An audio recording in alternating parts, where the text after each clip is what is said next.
Did this Jin Ichimaru reincarnate Naruto just smile while one-shotting Pain, Madara, and Kaguya with a small-ass sword? Naruto rolls up, Ryatsu crushes Biju.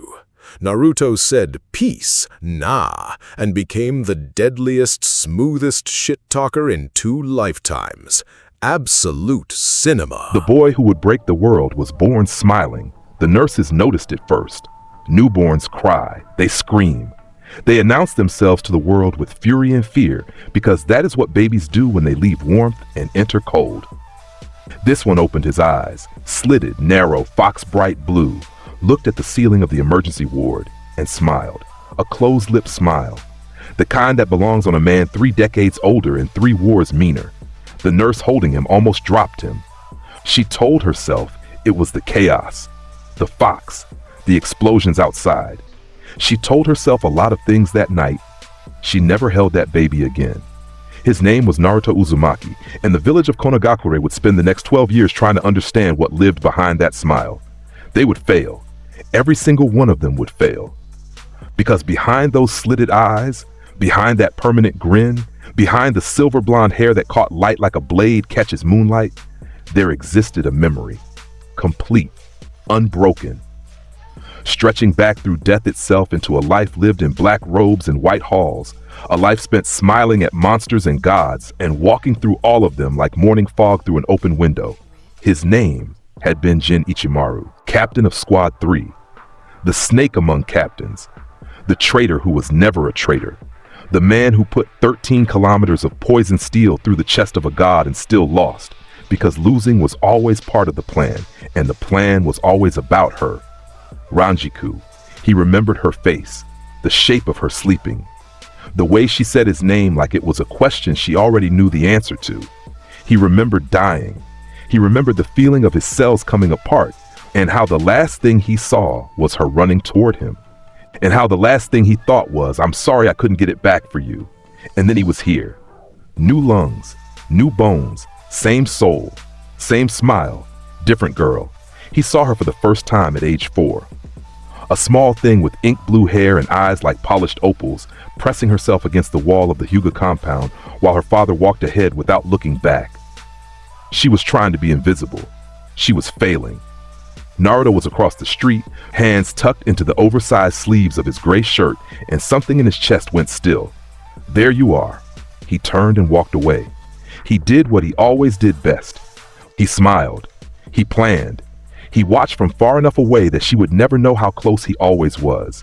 Hinata Hyuga, his fixed point, his reason, the one soul in this new world that resonated with something ancient and aching in his chest. He would protect her, the way he always protected the things that mattered to him. From the shadows, wearing a villain's face, letting the world see the monster so it would never think to look at what the monster was guarding. This is the story of how the village hidden in the leaves raised a god killer and called him a demon. This is the story of the smile that broke armies. This is the story of the boy with the fox in his gut and the snake in his soul. Let's begin. Age 6, October 10th, the anniversary of the attack. The mob found him 3 blocks from his apartment. 8 men, 2 women, all drunk on grief and cheap sake, and the particular brand of courage that only comes when you outnumber your target 10-1, and your target weighs 40 pounds. Naruto felt them coming 2 streets away. Spiritual pressure. Even the watered-down, unconscious version that normal humans carried left signatures. Anger had a taste.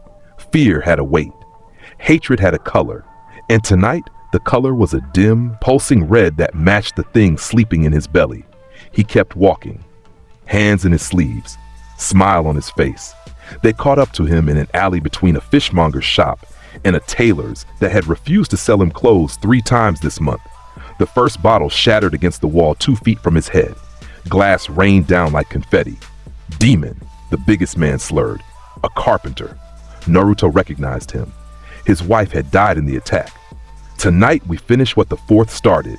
My, Naruto said. His voice was high. He was 6, but the cadence was wrong for a child. Too smooth, too unhurried, like a man commenting on weather while standing in a hurricane. 10 of you for little old me? I'm flattered. A rock hit his shoulder. He let it. Another man stepped forward with something metal in his hand, a pipe bent at one end. The crowd was tightening, the alley was narrowing. Inside the seal, something stirred. And for the first time in 6 years, Naruto felt the pull. The world blinked. The alley disappeared. The noise cut out like someone had thrown a switch. Naruto opened his eyes, both eyes wide and pale blue and ancient, and found himself standing in ankle-deep water in a sewer that stretched in every direction forever. The cage was ahead, massive, iron bars thicker than tree trunks rising into blackness above. And behind those bars, 2 eyes the size of houses, red, burning, full of malice and hunger, and the kind of fury that only comes from centuries of imprisonment. Boy, the voice shook the water, shook the walls, shook reality itself. They will kill you. Your body is weak. Your bones are small. Let me out, and I will paint that alley with them. All you have to do is reach through these bars and tear the seal. Kurama, the nine-tailed fox, a creature of pure chakra and ancient rage, pressing against the bars with killing intent, thick enough to drown in, Naruto stood in the water. His hands were in his sleeves. His smile had changed. It was wider now, and for the first time in this life, it reached his eyes. "You know," Naruto said, and his voice was different here, older. The voice of a man who had stood in the presence of Sosuke Aizen and smiled. "I've been wondering when you'd introduce yourself. You dare speak to me like, 'Sit down.'" 2 words. Naruto said them the way you tell a dog to stop barking, and as he said them, he stopped pressing it down. The thing he'd kept folded and hidden and locked away since the day he was born. The weight of his soul. The pressure of a captain-class Shinigami with a century of combat and a bankai that could kill gods. His Reiatsu hit the mindscape like a tidal wave hitting a sandcastle. The water exploded outward. The walls cracked. The cage itself groaned, iron bending inward under pressure that had nothing to do with chakra. Kurama, the nine-tailed fox, the strongest of the Biju, a creature that had leveled mountains and swallowed oceans, went to his belly, his legs buckled, his tails pressed flat against the floor of his cage.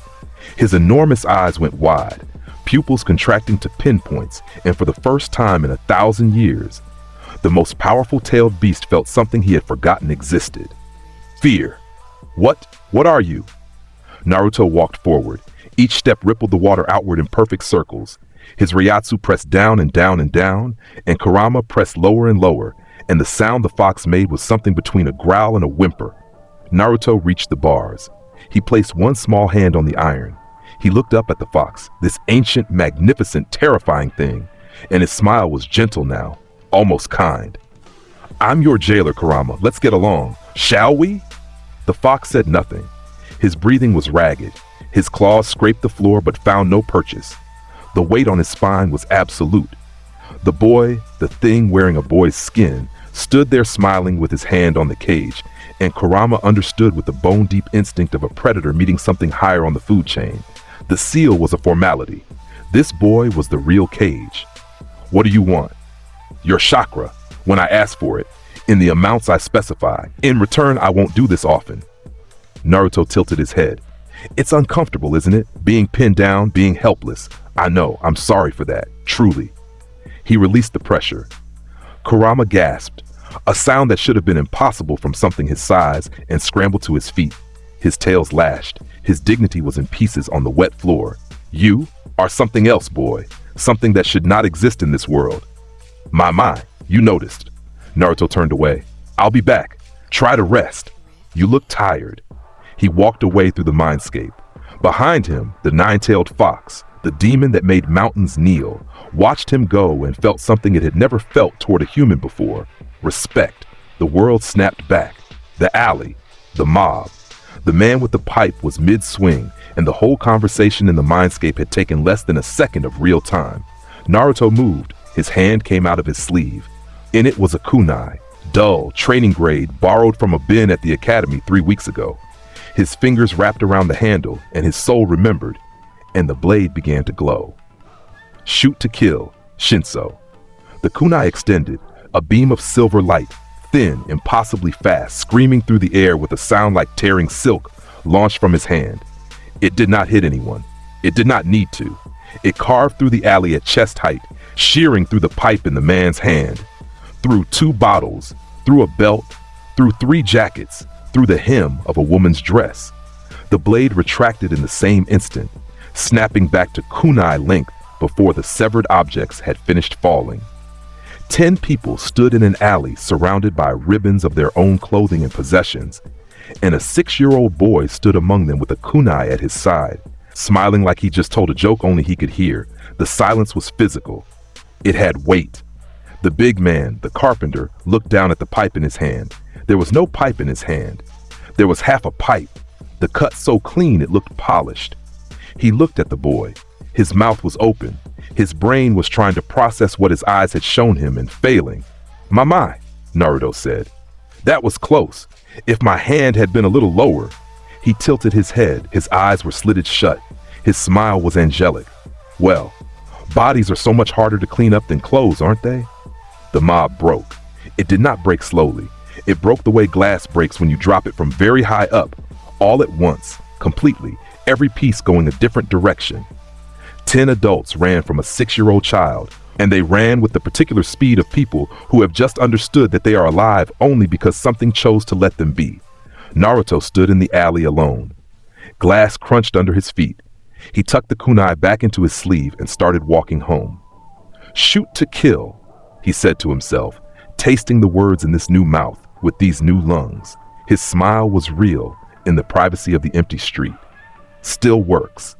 Above him, on a rooftop, a masked Ambu operative, Dog, the one who always watched, the one with the gravity-defying gray hair, stood frozen with his hand halfway to his radio. He had seen, and he had no framework for understanding what he had seen. A beam of light from a training kunai. Extension and retraction faster than his Sharingan could track. A 6-year-old boy with the presence of a Kage and the smile of something that lived under bridges in old stories. The Ambu did not report it. He told himself it was because the report would sound insane. He told himself a lot of things that night. He never watched Naruto the same way again, the academy. Naruto entered at 7 and moved through it the way smoke moves through a room, present everywhere, belonging nowhere, impossible to grab hold of. He sat in the back row. He kept his hands in his sleeves. He smiled at everyone and no one. He answered questions only when called upon, and his answers were always correct, delivered in that slow, drawling voice that made Iruka's skin crawl in ways the teacher could never articulate. Naruto, the 3 basic shinobi tools, kunai, shuriken, and explosive tags. Though I suppose the most basic tool is patience, Iruka-sensei. Wouldn't you agree? Iruka would stare. Naruto would smile. The class would shift uncomfortably, and the lesson would continue. He passed a written exam without studying. He performed every physical exercise with the minimum effort required to avoid attention while making it perfectly clear to anyone watching closely that the minimum effort was a choice. His taijutsu spars lasted exactly as long as he wanted them to. His opponents would swing and find air. They would lunge and find themselves off balance. They would tire and wonder why a boy who moved so little was so impossible to touch. He never threw a punch. He redirected. He evaded. He let momentum carry people past him while he stood there with his hands in his sleeves. And when the instructor called the match, his opponent would be on the ground, and Naruto would be standing exactly where he'd started, smiling like he just watched something mildly amusing. The other students learned to avoid him. This was instinct, and it was correct. Sasuke Uchiha watched him from across the classroom with the particular intensity of a boy who has decided he is the best and has just noticed evidence to the contrary. Naruto never acknowledged this. Sasuke was a child carrying grief like a sword he hadn't learned to swing yet. Naruto had carried grief for a century. There was no comparison to be made. Sakura Haruno was loud and pink and obsessed with the Uchiha and absolutely irrelevant. Naruto filed her away as furniture. Shikamaru Nara watched him the way a deer watches a shadow move wrong. The Nara boy was smart, too smart for his age, too observant for his own comfort. He noticed things. The way Naruto's footsteps made no sound, the way his smile never touched his eyes, the way the air around him felt heavier than it should. Troublesome, Shikamaru muttered one afternoon, watching Naruto glide past him in the hallway. That guy's troublesome. He was right. He was more right than he would ever know. And then there was Hinata. She sat 3 rows ahead of him, and she was the only person in that building Naruto actually saw. Everyone else was background. Set dressing, the world rotating around a fixed point, and the fixed point had lavender eyes and ink-dark hair and the quietest, bravest heart Naruto had ever encountered in 2 lifetimes. She noticed him first. This was the beautiful, terrible thing. Hinata Hyuga had spent her young life being told she was weak. Her father's disappointment was a physical presence in their household. Heavy, suffocating, relentless. She moved through the world trying to take up less space, and she noticed the boy in the back row because he seemed to take up no space at all while somehow filling the room. She watched him from the corner of her eye. The way he smiled, the way he moved, fluid, boneless, like water flowing downhill.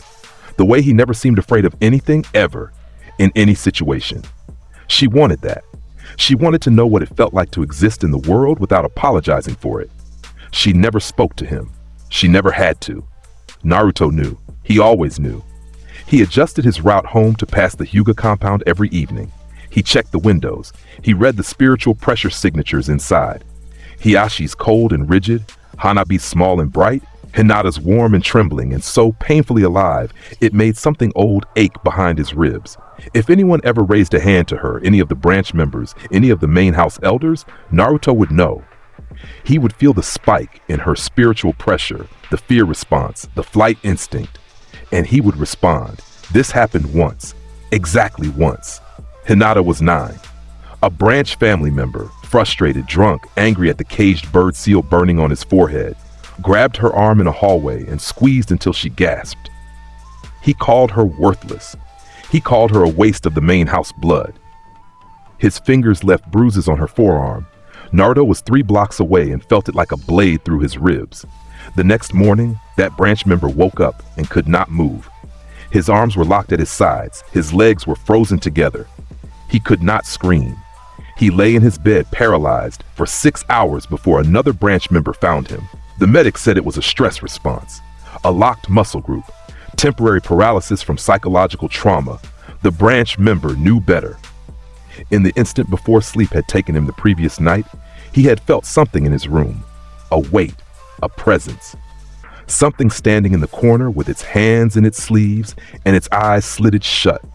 He had felt the killing intent of a creature so far beyond him that his body had simply decided it was easier to stop working than to exist in the same space as that feeling. He never touched Hinata again. He never looked at her. He requested a transfer to the compound's outer wall guard rotation and spent the rest of his days staring outward, away from the girl with the lavender eyes. Naruto never mentioned it. He never needed to. The message had been received. This was how he loved, from the shadows, through fear, through the careful application of absolute power wielded with a surgeon's, no, wielded with the hand of a man who had spent 100 years learning exactly how much pressure to apply to make a point without leaving a body. Graduation came on a spring morning with cherry blossoms falling like snow. Iruka called names. Students stood. Headbands were distributed. When Naruto Uzumaki was called, the silver-haired boy rose from the back row with his hands in his sleeves and walked to the front of the classroom with that gliding, boneless stride. And every eye in the room tracked him with the particular attention people pay to things they cannot categorize. Iruka handed him the headband. Their eyes met. Iruka had spent 4 years trying to understand this student and had arrived at a single conclusion. Naruto Uzumaki was keeping himself small on purpose. The gap between what this boy showed and what this boy was, Iruka could feel it like standing at the edge of a cliff in the dark. You could not see the bottom, but your body knew it was there. "Congratulations, Naruto," Iruka said. "Thank you, Iruka-sensei." Naruto took the headband and tied it loosely around his left arm, low, where the sleeve would cover it. His smile was warm, genuinely warm, and that warmth startled Iruka more than anything else the boy had ever done. "You've been very kind to me. I'll remember that." He walked back to his seat. The class was silent. Outside, cherry blossoms kept falling, and somewhere across the village, a girl with lavender eyes held her own new headband to her chest and smiled. Team assignments changed everything. Team 7, Naruto Uzumaki, Sasuke Uchiha, Sakura Haruno. Jonin instructor, Kakashi Hatake, Naruto heard the assignments and his smile widened a fraction. The copy ninja.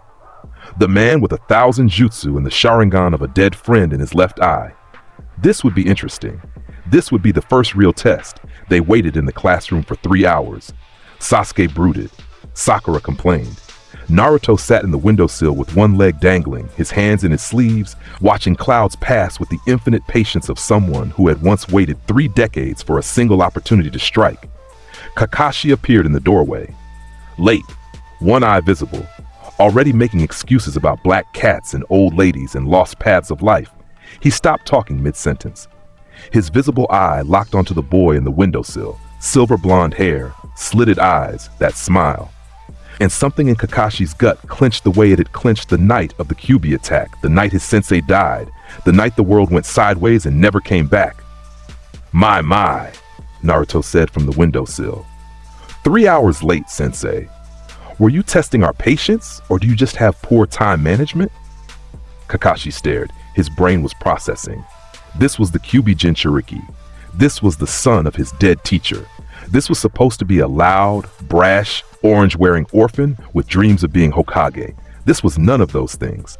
Meet me on the roof, Kakashi said. His voice was even. His heartbeat was elevated. He did not know why. On the roof, introductions. Sasuke wanted to kill his brother. Sakura wanted Sasuke. Naruto? Likes? He tilted his head. Long walks, quiet evenings, the sound of wind through leaves. A pause, the smile sharpened. Dislikes? People who hurt things weaker than themselves. Dreams? He looked at the sky, his eyes opened. Just a sliver, just enough to show the blue beneath, bright and piercing. I don't dream, sensei. I plan. Kakashi felt a chill that had nothing to do with the breeze. Tomorrow, Kakashi said. Training ground 7. Bell test. Come at dawn. Don't eat breakfast. He was already planning to fail them. He had failed every team for 6 years. This one would be no different. He was wrong. He was so wrong. Dawn. Training ground 7. Mist clung to the grass like something alive. 3 Genin stood in the clearing. 2 of them were tense. Sasuke coiled and ready. Sakura nervous, both scanning the tree line for their instructor. Naruto leaned against a post with his hands in his sleeves and his eyes closed, smiling at nothing, looking for all the world like a man enjoying a morning nap standing up. Kakashi appeared at 6. 2 bells on his hip, one hand in his pocket, the other holding an orange book. The rules are simple, he said. Take a bell. Those who don't get a bell go back to the academy. You have until noon. Come at me with the intent to kill, or you won't get anywhere. Is that a promise? Naruto asked. He hadn't moved. His eyes stayed closed. Kakashi looked at him. It's a fact. Facts change, Naruto said. He pushed off the post. He stood straight. His right hand emerged from his sleeve, and in it was a wakizashi, short, straight-bladed, wrapped in white cord. Where he'd gotten it, Kakashi had no idea. It had not been there a moment ago. The other 2 Genin moved. Sasuke vanished into the tree line, textbook hiding, waiting for an opening. Sakura followed because Sakura always followed. Naruto stood in the clearing, alone, holding his blade at his side, still smiling. Kakashi put his book away, something in the back of his mind, the part that had survived Ambu, survived war, survived decades of violence, was sending signals, alarm bells. The quiet, insistent voice that said, pay attention. This one is different. You're not hiding, Kakashi observed. I don't hide, sensei. Brave or stupid. My. Naruto raised the wakizashi, held it level. The morning light caught the blade, and it glowed. Sensei, did you know? The length of my blade is 100 times the height of this forest. Kakashi blinked. Naruto's smile widened. His eyes opened. Fully, for the first time, ice blue and endless and old, so old. And the words left his mouth like a death sentence delivered in a lover's voice. Shoot to kill, Shinso. The blade sang. Silver light erupted from the wakizashi's tip. The extension was a sound before it was a sight. A crack like thunder, a scream of displaced air, a sonic boom that flattened the grass in a 30-meter radius. The beam lanced forward at supersonic speed, crossed the distance between them in less than a heartbeat, pierced through Kakashi's flak vest, grazed his ribs, close, so close, a millimeter from fatal, and kept going. It kept going. Behind Kakashi, the tree line exploded. Trees split. Trunks the width of a man were cut clean through at chest height. The beam punched through wood and bark and leaf and air for 2 kilometers. A straight line carved through the forest canopy, like a god had drawn a line with a ruler and said, "Everything here dies."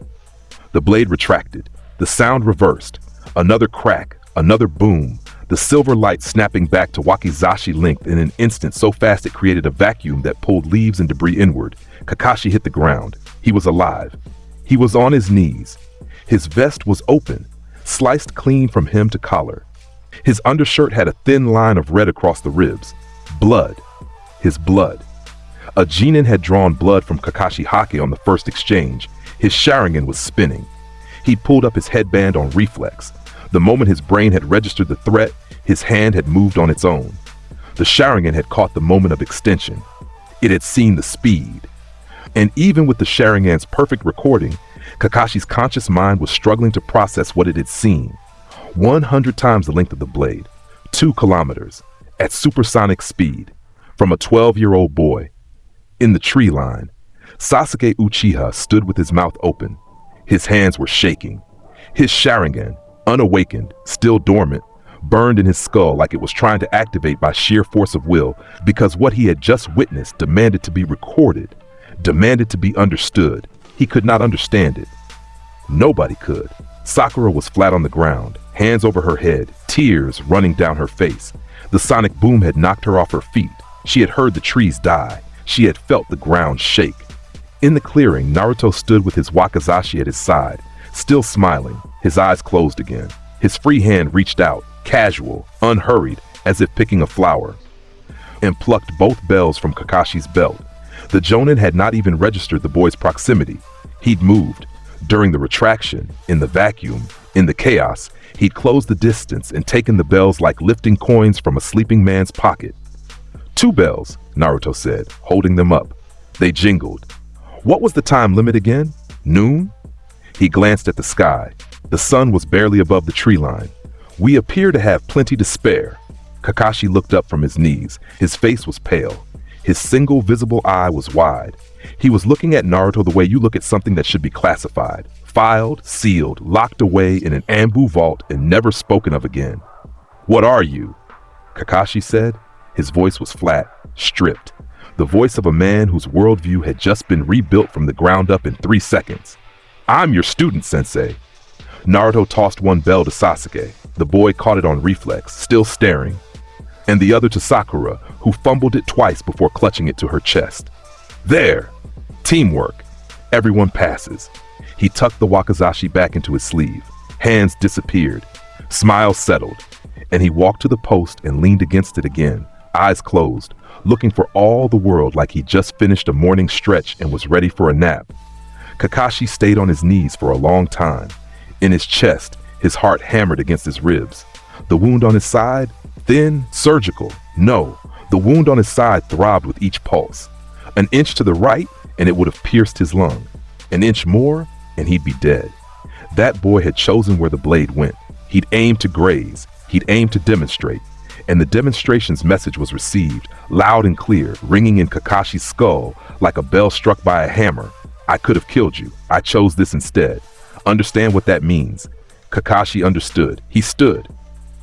He pulled his headband down over the Sharingan. He looked at his team, at the terrified Sakura, at the shaking Sasuke, at the smiling boy who was already pretending it hadn't happened, and he made a decision. You pass, he said. All of you. Report here tomorrow for your first mission. He disappeared in a swirl of leaves. He went straight to the Hokage's office. He did not stop to change his torn vest. He did not stop to tend the wound. He walked into Hiruzen Sarutobi's office trailing blood and spoke 2 sentences. That boy is not a genin. That boy is a weapon with a personality. The 3rd Hokage took a long pull on his pipe and said nothing. He already knew. He'd known since the Ambu report 6 years ago, the one that Dog had filed, the one about a beam of silver light in an alley and 10 adults running from a child. He'd known and he'd hoped, foolishly, desperately, that it would stay contained, that the boy would keep himself small. That hope died in Kakashi's torn vest and the 2-kilometer-long scar now carved through Training Ground 7's forest. Keep him close, the Hokage said. Keep him interested. And whatever you do, Kakashi, do not give that boy a reason to stop smiling. Kakashi nodded. He understood. You don't cage a tiger. You make sure it's comfortable enough that it never wants to leave. Missions, D ranks, the standard humiliations of genin life, catching cats, pulling weeds, painting fences. Naruto performed them all with the same mild amusement of a king doing dishes. His hands stayed in his sleeves. His smile stayed in place. He completed every task at exactly the speed required, and never an instant faster. Sasuke watched him with a hunger that bordered on obsession. The Uchiha had seen the bell test. He had seen the blade. He had seen a jonin brought to his knees in a single move. And Sasuke, who had built his entire identity on being the strongest, who needed power like other people needed air, could not reconcile what he'd witnessed with the smiling Zesuke, lazy figure who walked through D-rank missions like they were beneath him, because they were. And Sasuke knew it, and it burned. "Fight me," Sasuke said one afternoon. They were walking back from a mission, another cat, another fence, another waste of everyone's time. Naruto glanced at him. His eyes stayed slitted. His smile was unchanged. "Oh, I saw what you did to Kakashi. I want to see it up close." "Little Sasuke," Naruto said, and the diminutive made Sasuke's eye twitch. "You wouldn't enjoy it up close. Trust me on this." "Don't call me that. Would you prefer Sasuke-kun? It sounds more polite." Sasuke's fist clenched. His jaw was tight. Naruto watched this display of frustration the way one watches a puppy growling at a mirror, with mild amusement and no concern whatsoever. "When you're ready," Naruto said, "you'll know, because you'll stop asking." He walked ahead. Sasuke stood in the road, fists shaking, and made a promise to himself that he would one day understand what Naruto Uzumaki was. He never would. Some things live beyond understanding. Sakura was easier. She was afraid of Naruto, a healthy, instinctive fear that kept her polite and distant. And she focused her energy on Sasuke because Sasuke was familiar. Brooding, she could handle. A boy who moved like liquid shadow and smiled like a knife? She could not handle that. She would never handle that.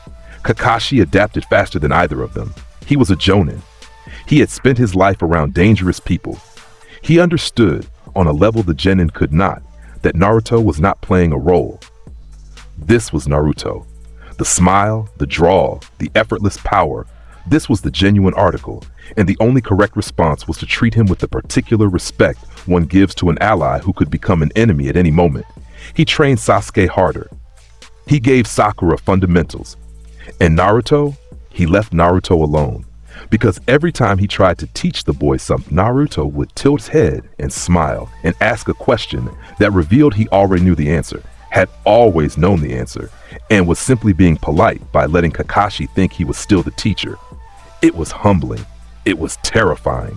Kakashi had not felt outclassed since the fourth Hokage, and even then, even with Minato, there had been warmth, humanity.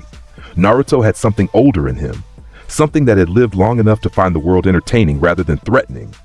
"What are you?" Kakashi asked again, one evening, sitting on the bridge where the team met each morning. Naruto was perched on the railing, feet dangling, watching the water.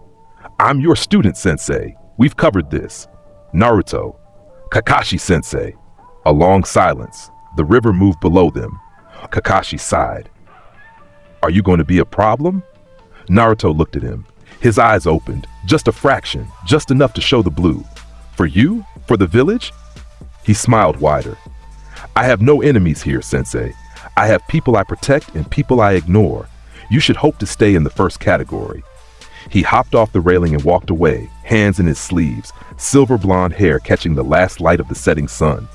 Kakashi watched him go and felt, against his will, against his better judgment, something like trust forming.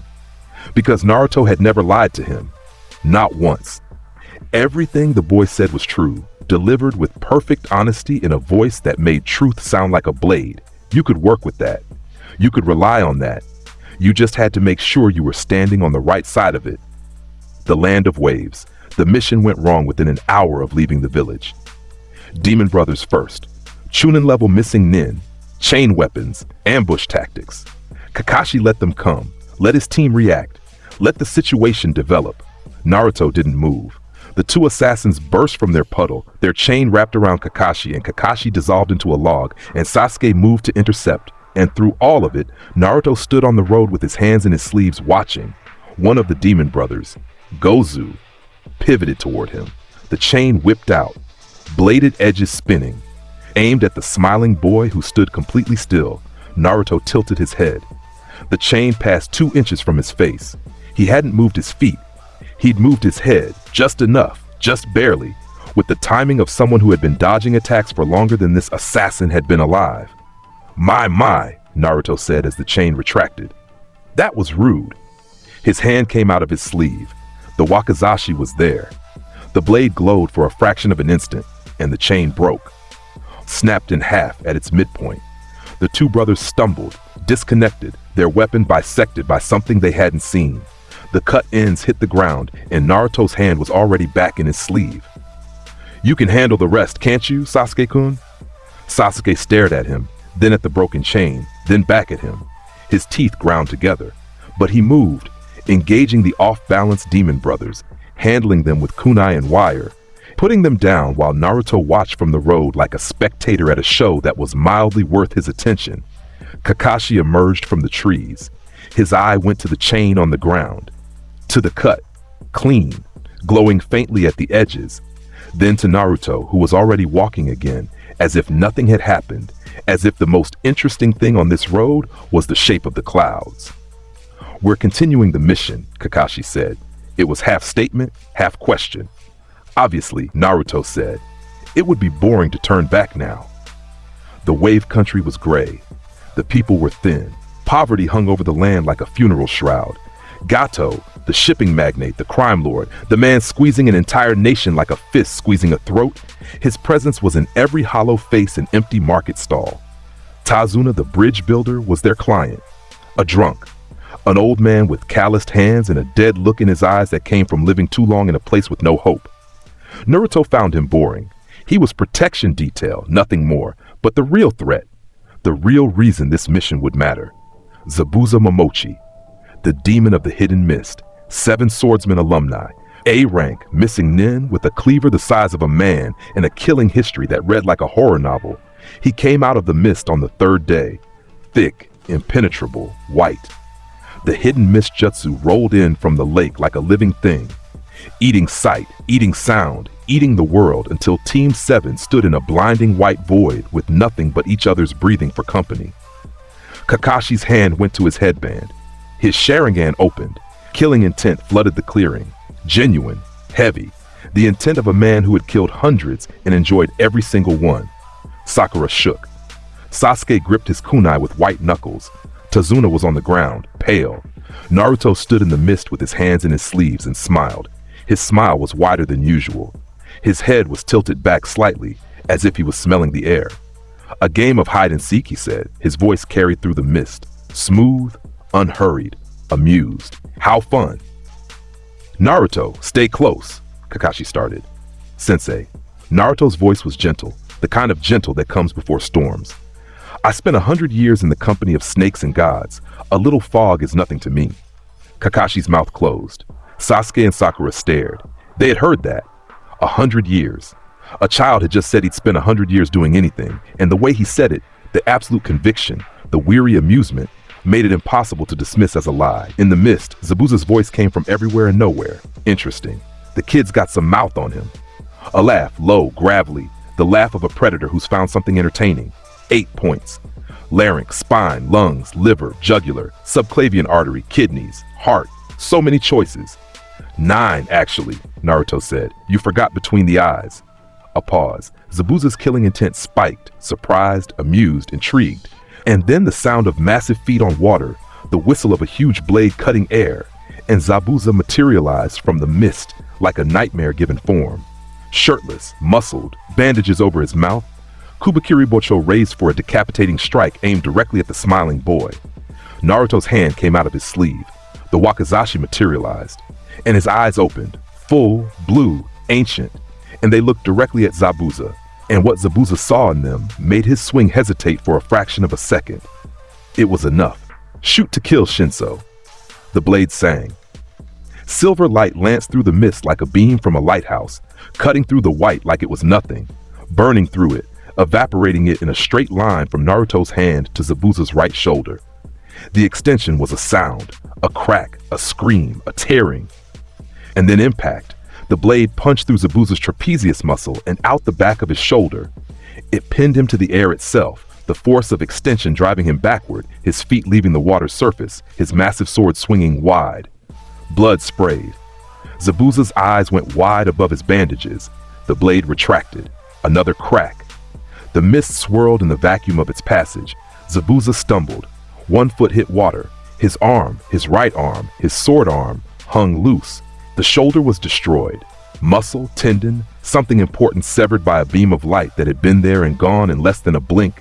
He looked at the boy who stood 15 meters away on the water's surface, hands already back in his sleeves, smile unchanged, eyes closed again, as if he'd done nothing more strenuous than yawn. "What the hell?" Zabuza breathed. My, Naruto said. "You bled on my sleeve. That's gonna stain." Blood dripped from his right sleeve. He pulled his hand out and examined the fabric with a put-up and sigh, like a man who'd stepped in a puddle.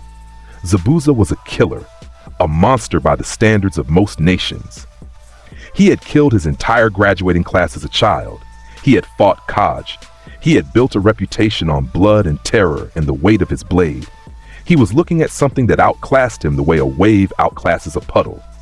His hand, his left, the only one still working, went to his blade. He gripped it. Stubbornness, pride, the refusal of a warrior to die without swinging. He raised the sword. Senbon needles struck his neck. 2, placed with impossible accuracy in the cervical vertebrae. Zabuza's eyes went blank. His body went rigid. He toppled forward and hit the water like a felled tree. A masked figure appeared on a tree branch above. Kiri Hunter Nin, porcelain mask, long dark hair. "Thank you for your assistance," the figure said. The voice was young, feminine despite the mask. "I have been tracking Zabuza for some time. I will take him now." Kakashi was moving toward the body, ready to verify, but Naruto spoke first. "Haku." The name fell from his lips like a stone into water. The masked figure flinched. "That's your name, isn't it? The ice user, the loyal tool." Silence. The Hunter Nin's hands were trembling. Behind the mask, eyes were wide. "You missed, by the way," Naruto continued, his voice pleasant, conversational. "The Senbon went a centimeter left of lethal. He's in death-mimicking paralysis, not death."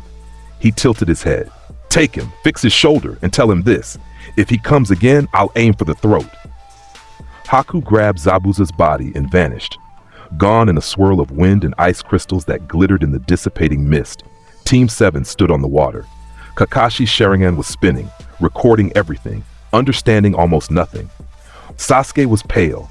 Sakura was shaking. Tazuna had passed out at some point during the fight and was floating face down in 2 inches of water at the lake's edge. Naruto stood among them, hands in sleeves, smiling at the place where Haku had been.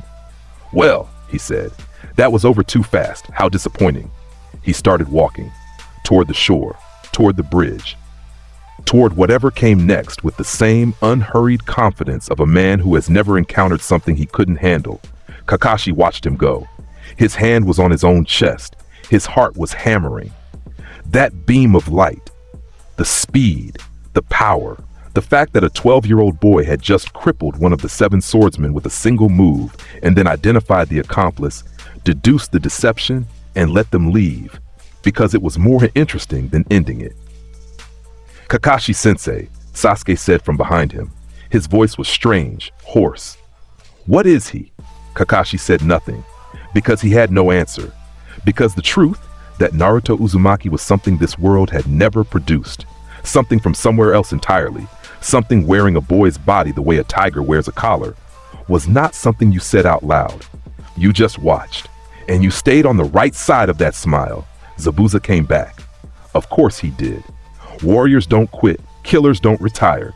They run forward until something stops them. And Zabuza Momochi had never been stopped. The bridge. Half-built, fog rolling in. Gato's thugs forming a wall at one end. And at the center, Zabuza with his arm in a sling and his blade in his left hand. And beside him, Haku, unmasked now, beautiful and sad and loyal to a point that bordered on religious devotion. Team 7 stood on the other side, Kakashi in front, Sasuke ready, Sakura guarding Tazuna, Naruto in the back, leaning against a railing, watching. "You came back," Naruto said. His voice carried. It always carried. "I respect that, Zabuza-san.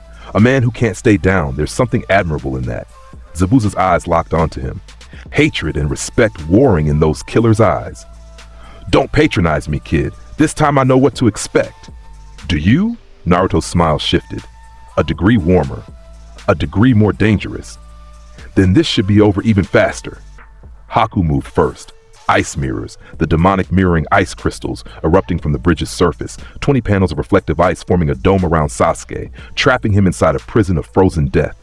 Haku stepped into a mirror and became 20. Reflections, afterimages, Senbon launching from every direction at once. Sasuke fought. He fought well, Sharingan awakening mid-battle, the two Tomoe spinning to life in those dark eyes as his body screamed and bled, and his bloodline finally answered his need. He dodged some needles, he deflected others, but there were too many angles, too many mirrors. Haku was a prodigy, and Sasuke was a boy with a brand new pair of eyes he hadn't learned to use yet. Kakashi engaged Zabuza. The two Jonin clashed, blade against kunai, mist against lightning, experience against experience. They were well matched. Kakashi's Sharingan versus Zabuza's silent killing. It was a fight that could go either way, and Naruto watched. He watched Sasuke bleed inside the mirrors. He watched the needles find flesh. He watched Sasuke's movement slow. His smile did not change, but he pushed off the railing and walked forward. His hands came out of his sleeves, both of them. The left gripped his wakizashi, the right hung loose at his side. He stopped 5 meters from the ice dome. "That's enough," he said. His voice was soft, conversational, like telling a child it was time to come inside. Haku's voice echoed from inside the mirrors. "Step back. I have orders to protect Zabuza-san. I will kill the Uchiha if I must." Naruto's eyes opened, full, blue, and something behind them shifted. Something vast and ancient and terrible, rising from the depths like a leviathan breaking the surface. He released his spiritual pressure. The air changed. The temperature dropped. The bridge groaned under invisible weight. Every person within 50 meters felt it. A crushing, overwhelming, suffocating force that pressed down on their shoulders, on their chests, on their minds. It was like gravity tripling. It was like the atmosphere deciding to punish everyone beneath it. The ice mirrors cracked. First one, then 3, then all of them. Fissures racing through the crystalline surfaces, spider webbing outward from some epicenter that wasn't physical. It was spiritual, existential, the raw pressure of a soul too dense and too massive for the structures to contain. The mirrors shattered, every single one. 20 panels of ice that could withstand anything below an A-rank jutsu, shattering simultaneously, exploding inward, raining down as harmless powder, because the Reiatsu emanating from the silver-haired boy had decided they were not allowed to exist anymore. Haku fell from the broken remnants of a mirror and hit the bridge on her knees. She was gasping. Her hands were on the ground. Her body had locked, muscles refusing commands, lungs fighting for air against the weight pressing down from above. Sasuke collapsed too. His knees buckled. The Sharingan spun wildly, trying to record what was happening. Failing because this was not chakra. This was not a jutsu. This was something the Sharingan had never seen and could not copy and could not comprehend. Naruto walked forward. His steps were unhurried. His spiritual pressure hung around him like a cloak, visible now, a faint shimmer in the air, a distortion like heat haze. He reached Haku and stopped. He crouched. One hand reached down and gripped the ice user's chin, gentle, almost tender, and tilted her face up to meet his eyes. "Little bird," he said, "you fight for someone you love. I understand that, more than you know." His thumb brushed along her jawline. His smile was soft. His eyes were open and full, and for a brief moment something sad lived in them. "But understand this. If you had killed the Uchiha, I would not have been upset. He is a teammate, a complication." His grip tightened, just a fraction. "But if you had aimed those needles at anyone else, if your master had decided to use this fog to hide an attack on a girl with lavender eyes in a village you don't even know exists." He released her chin, stood up. His hands returned to his sleeves. His smile was back, pleasant, empty, safe. "Then I would have reduced this bridge to powder and you to a memory. Do we understand each other, little bird?" Haku stared up at him. Her lips moved but produced no sound. She nodded. It was all she could do. Naruto turned, walked to where Sasuke lay on the ground, bleeding from 24 senbon wounds. He nudged the Uchiha with his foot. "Get up, Sasuke-kun. You're embarrassing yourself." Sasuke groaned. His pride was more damaged than his body. He would live. Across the bridge, Kakashi had Zabuza pinned, lightning blade humming in his hand, the Chidori burning blue and white, his arm cocked back for the killing strike. Zabuza was on the ground, left arm broken, blade too heavy to lift. "Wait," Naruto said. Kakashi paused. Because when Naruto said wait, you waited. You didn't know why. Your body just did it. Naruto looked at Zabuza. "Gado's coming. He's been planning to betray you since the beginning. He'll be here in..." He tilted his head, as if listening to something no one else could hear. "About 30 seconds, rock with 100 hired thugs who cost less than your fee." Zabuza's eyes narrowed, then widened. Because there, at the end of the bridge, a small man in a suit appeared, surrounded by mercenaries, armed, ugly, grinning the grin of a man who has decided to cut costs by letting his hired ninja die and collecting on the insurance. "Zabuza, you look awful," Gado laughed. "Change of plans. You're too expensive. Boys, kill them all." The mercenaries advanced. Zabuza lay on the ground. His body was broken. His employer had betrayed him. His purpose, the only thing keeping him moving, had been ripped away in a sentence. He looked at Naruto. The boy was standing there, hands in his sleeves, watching Gado approach with the same mild disinterest one might show a fly. "You knew," Zabuza said. "I suspected. Men like him are predictable. Give me your blade." Naruto looked at him for a long moment. Then his hand came out of his sleeve, and the wakizashi appeared, and he flipped it, caught it by the blade, held the handle out to Zabuza. "It's just a blade right now," Naruto said. "In your hands, it's just steel. But you don't need more than steel, do you?" Zabuza took it. His teeth clenched around the handle, because both his arms were useless, because his mouth was all he had left. And he rose, blood streaming, bones grinding, a broken weapon wielding a borrowed one. And he charged. What followed was a massacre that Naruto watched with genuine appreciation. Zabuza carved through 40 mercenaries with a wakizashi in his teeth and both arms hanging useless. It was ugly and brutal and magnificent. It was the dying charge of a man who had found something worth dying for in the last 5 minutes of his life. When Zabuza reached Gado, the shipping magnate had time to raise one hand in defense. The wakizashi went through his throat. Zabuza collapsed. The blade clattered to the ground, slicked red. Naruto walked over. He picked up his blade, wiped it clean on Gado's expensive suit, tucked it back in his sleeve. My, he said, looking down at Zabuza's body. "You had more spine than I gave you credit for." Behind him, Haku was crawling across the bridge toward her master, tears on her face, calling his name. A girl losing the only person she loved. Naruto watched this. His smile stayed, but something behind his eyes, something very old and very tired, understood. He turned away. Let them have their moment. The dead earned that much. The remaining mercenaries, 60-odd thugs with no employer and no pay, looked at the bridge, at the 2 dead bodies, at the bleeding ninja, and at the silver-haired boy who was walking toward them with his hands in his sleeves and his eyes closed and a smile on his face that made every single one of them take a step back without deciding to. Leave. One word, soft as a breeze. They left. 57 armed men turned and ran from a 12-year-old boy, and they ran with the conviction of people who have just understood that death is real and standing right there and smiling at them. The bridge was built. The country was freed. The mission was complete. On the day they left, Tazuna named the bridge the Great Naruto Bridge, he said, tears in his eyes, gratitude in every line of his weathered face. Naruto's smile did something strange. For just a moment, a breath, a blink, it was real, genuinely real, warm and surprised and almost boyish. A child's smile on a face that had forgotten how to make one. It was gone as fast as it appeared. The mask settled back, the hands went into the sleeves, and Team 7 walked home through morning light with a completed A-rank mission behind them and a future ahead of them that would shake the world.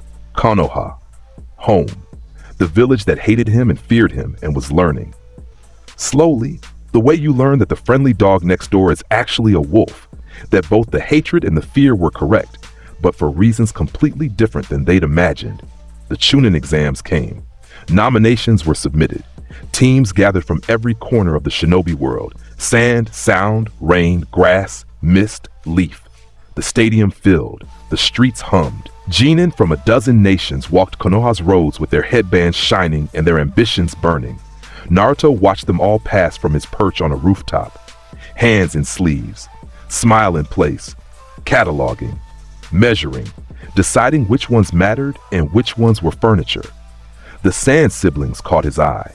Gaara, the redhead with the rings around his eyes and the gourd on his back, and the particular emptiness in his gaze that comes from housing a demon. Naruto recognized the look. He'd worn it once, in another life, as another man. Loneliness calcified into something that could pass for strength. Jinchuriki, he said to himself, watching Gaara pass below. Shukaku, from the feel of it, unstable containment, partial personality bleed. His smile widened. How interesting. The written test was an exercise in tedium. Ibiki Morino's psychological games bounced off Naruto like rain off a tin roof. He sat in his chair, answered every question without writing a single word, because the test was about courage, about staying, about refusing to quit, and Naruto had never quit anything in 2 lifetimes of living. The Forest of Death was where things got real. Anko Mitarashi, the proctor, the snake woman, the student Orochimaru left behind, threw her kunai past his face during the briefing, close enough to draw a line of blood along his cheek. "Oh my," Naruto said, touching the blood with one finger, looking at it. "Someone's excited." Anko grinned behind him. She'd used the body flicker to appear at his back, licking the blood from his cheek with a motion that was half threatening and half something else. I like the ones who bleed pretty. You have a snake master's habits, Anko-san." His eyes opened a crack. Blue light. A hint of something that made Anko's grin freeze on her face. "Be careful. The last person who got this close to my face ended up missing a shoulder." She stepped back. Her hand was on her cursed seal. It was burning. Something about this boy's presence was making it react, and that made her afraid in ways she hadn't been afraid since she was 13 and standing in a forest watching her teacher leave. The gates opened. The teams entered. 44 training grounds of death and darkness and everything that crawled between. Team 7 moved through the forest like a blade through cloth. Naruto led, because Naruto always led, because no one questioned it anymore. Because when you had seen a boy dissolve an ice prison with his soul's pressure and cripple a 7 swordsman with a flick of his wrist, you let him walk in front. They encountered 2 teams in the first 3 hours. Both had heaven scrolls. Both tried to fight. Both found themselves on the ground, conscious, uninjured, but missing their scrolls, before they could process what had happened.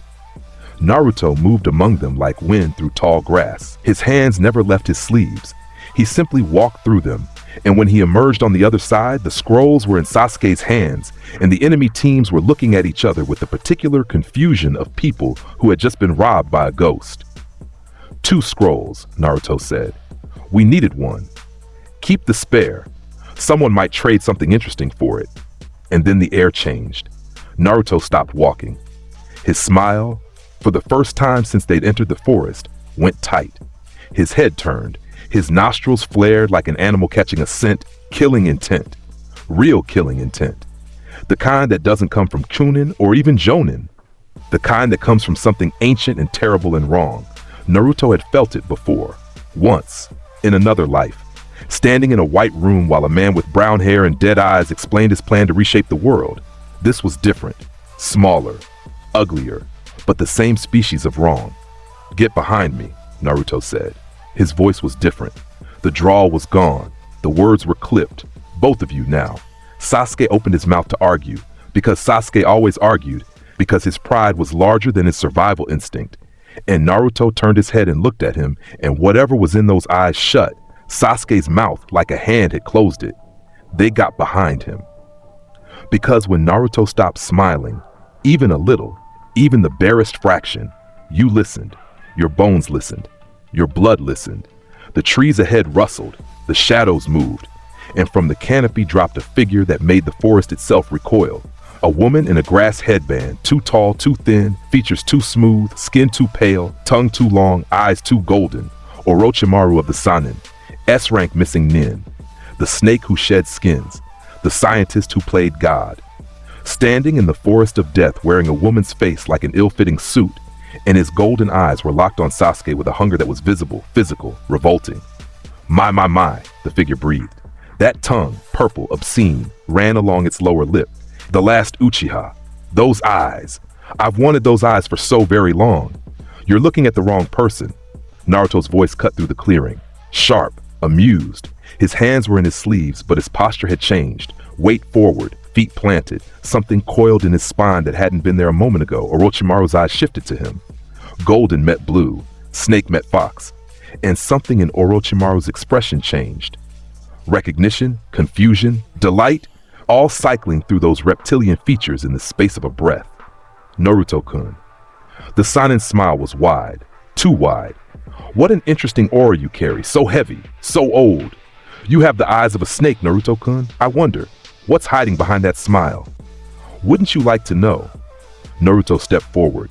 His right hand emerged from his sleeve. The wakizashi caught light that shouldn't have existed under the canopy, silver, glowing alive. Let's find out together. Orochimaru laughed. It was a sound like bones rattling. A genin? Challenging me? The killing intent tripled. The trees bent. Sasuke was on his knees behind Naruto. Sakura was on the ground.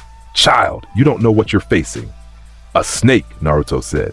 I know snakes. I was one, for longer than you've been alive. His Reiatsu pressed outward. It met Orochimaru's killing intent in the middle, and the two forces collided, and the air between them distorted. Visible ripples, pressure waves, the grass beneath them dying in a perfect circle.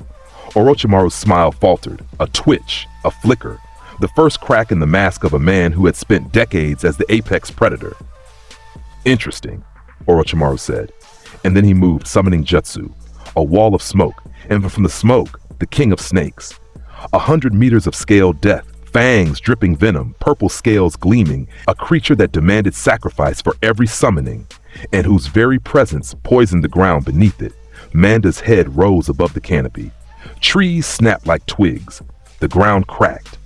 His yellow eyes found the silver-haired boy standing below, and a rumbling laugh shook the forest. A child? Orochimaru, you summoned me for a child? Naruto looked up, at the 100-meter serpent, at the fangs each longer than his body, at the killing intent rolling off those scales like heat from a furnace. His smile reached his eyes. My, he said softly. You're a big one. His grip on the wakizashi tightened, both hands on the hilt, pressed against his chest, the blade pointing forward, short, plain, glowing with that earthly silver light that had nothing to do with chakra and everything to do with something older. Let me show you something, Orochimaru. His eyes opened fully, wide, blue, blazing, and his Reiatsu erupted, full force, no restraint, the complete spiritual pressure of a captain-class Shinigami unleashed without limit. The ground cratered beneath his feet. The air screamed. Manda flinched, a 100-meter snake flinching from a boy. And Orochimaru took a step backward for the first time in 30 years. Kamishini no Yari, god-killing spear. The blade extended. 13 kilometers. Mach 500. The acceleration alone generated a shockwave that stripped every leaf from every tree in a 200-meter radius. The sound arrived after the event, a thunderclap so massive it registered on seismographs in Konoha. The blade crossed the distance between Naruto's hand and Manda's skull in a fraction of a heartbeat. Manda's head separated from his body, clean, complete. The cut went through 100 meters of scaled flesh and bone like a razor through paper. The Serpent King's head, the size of a building, fangs still dripping venom, toppled sideways, hit the forest floor, trees crushed beneath it. The ground shook. The body, headless, still thrashing, nerves firing without a brain to control them, crashed through the canopy and destroyed 2 acres of forest in its death throes. The blade retracted. Mach 500 in reverse. The vacuum it created pulled entire trees inward, roots and all. A cone of devastation carved through the forest of death, 13 kilometers long, a straight line visible from satellites, cutting through Konoha's training grounds like a wound in the earth. Naruto stood in the crater of his own making. His blade was short again, his hair moved in the aftershock. His eyes were open and his smile was gone. And for this one moment, everyone present saw what lived beneath the mask. A killer, an ancient, a god killer wearing a child's face. Orochimaru stared at the place Manda's head had been. His hands were shaking. His body, his stolen, modified, reinforced body, was shaking. The cursed seal on his neck was burning. His golden eyes were wide, and for the first time in decades, the snake Sanin felt something he had not felt since Hanzo the salamander had stood over him in the rain and pronounced him worthy of living. Terror. That, Orochimaru's voice cracked. That blade. What is that blade? Kamishini no Yari, Naruto repeated. His voice was flat. The drawl was gone. God-killing spear. 13 kilometers of reach at 500 times the speed of sound. His eyes locked onto Orochimaru. Would you like a demonstration closer to home? Orochimaru made a decision. The fastest decision of his life. He bit his thumb, slammed his palm down, trying to summon, trying to escape, trying to get space between himself and this thing that had just decapitated a boss summon with a single thrust. Naruto was there. Shunpo. Flash step. Between one moment and the next, the boy was simply standing in front of Orochimaru with his blade extended at shoulder height, and the tip was already inside the Sanin's chest. It had pierced through his sternum from the right side. A clean entry. The blade glowed inside the wound. Orochimaru looked down at it, looked up at the boy. His golden eyes met those blue ones from 3 feet away, and what he saw in them was his own death, reflected back at him with perfect clarity. A snake, Naruto said softly. You shed your skin when you die. You rebuild from nothing. You are very, very hard to kill. He twisted the blade.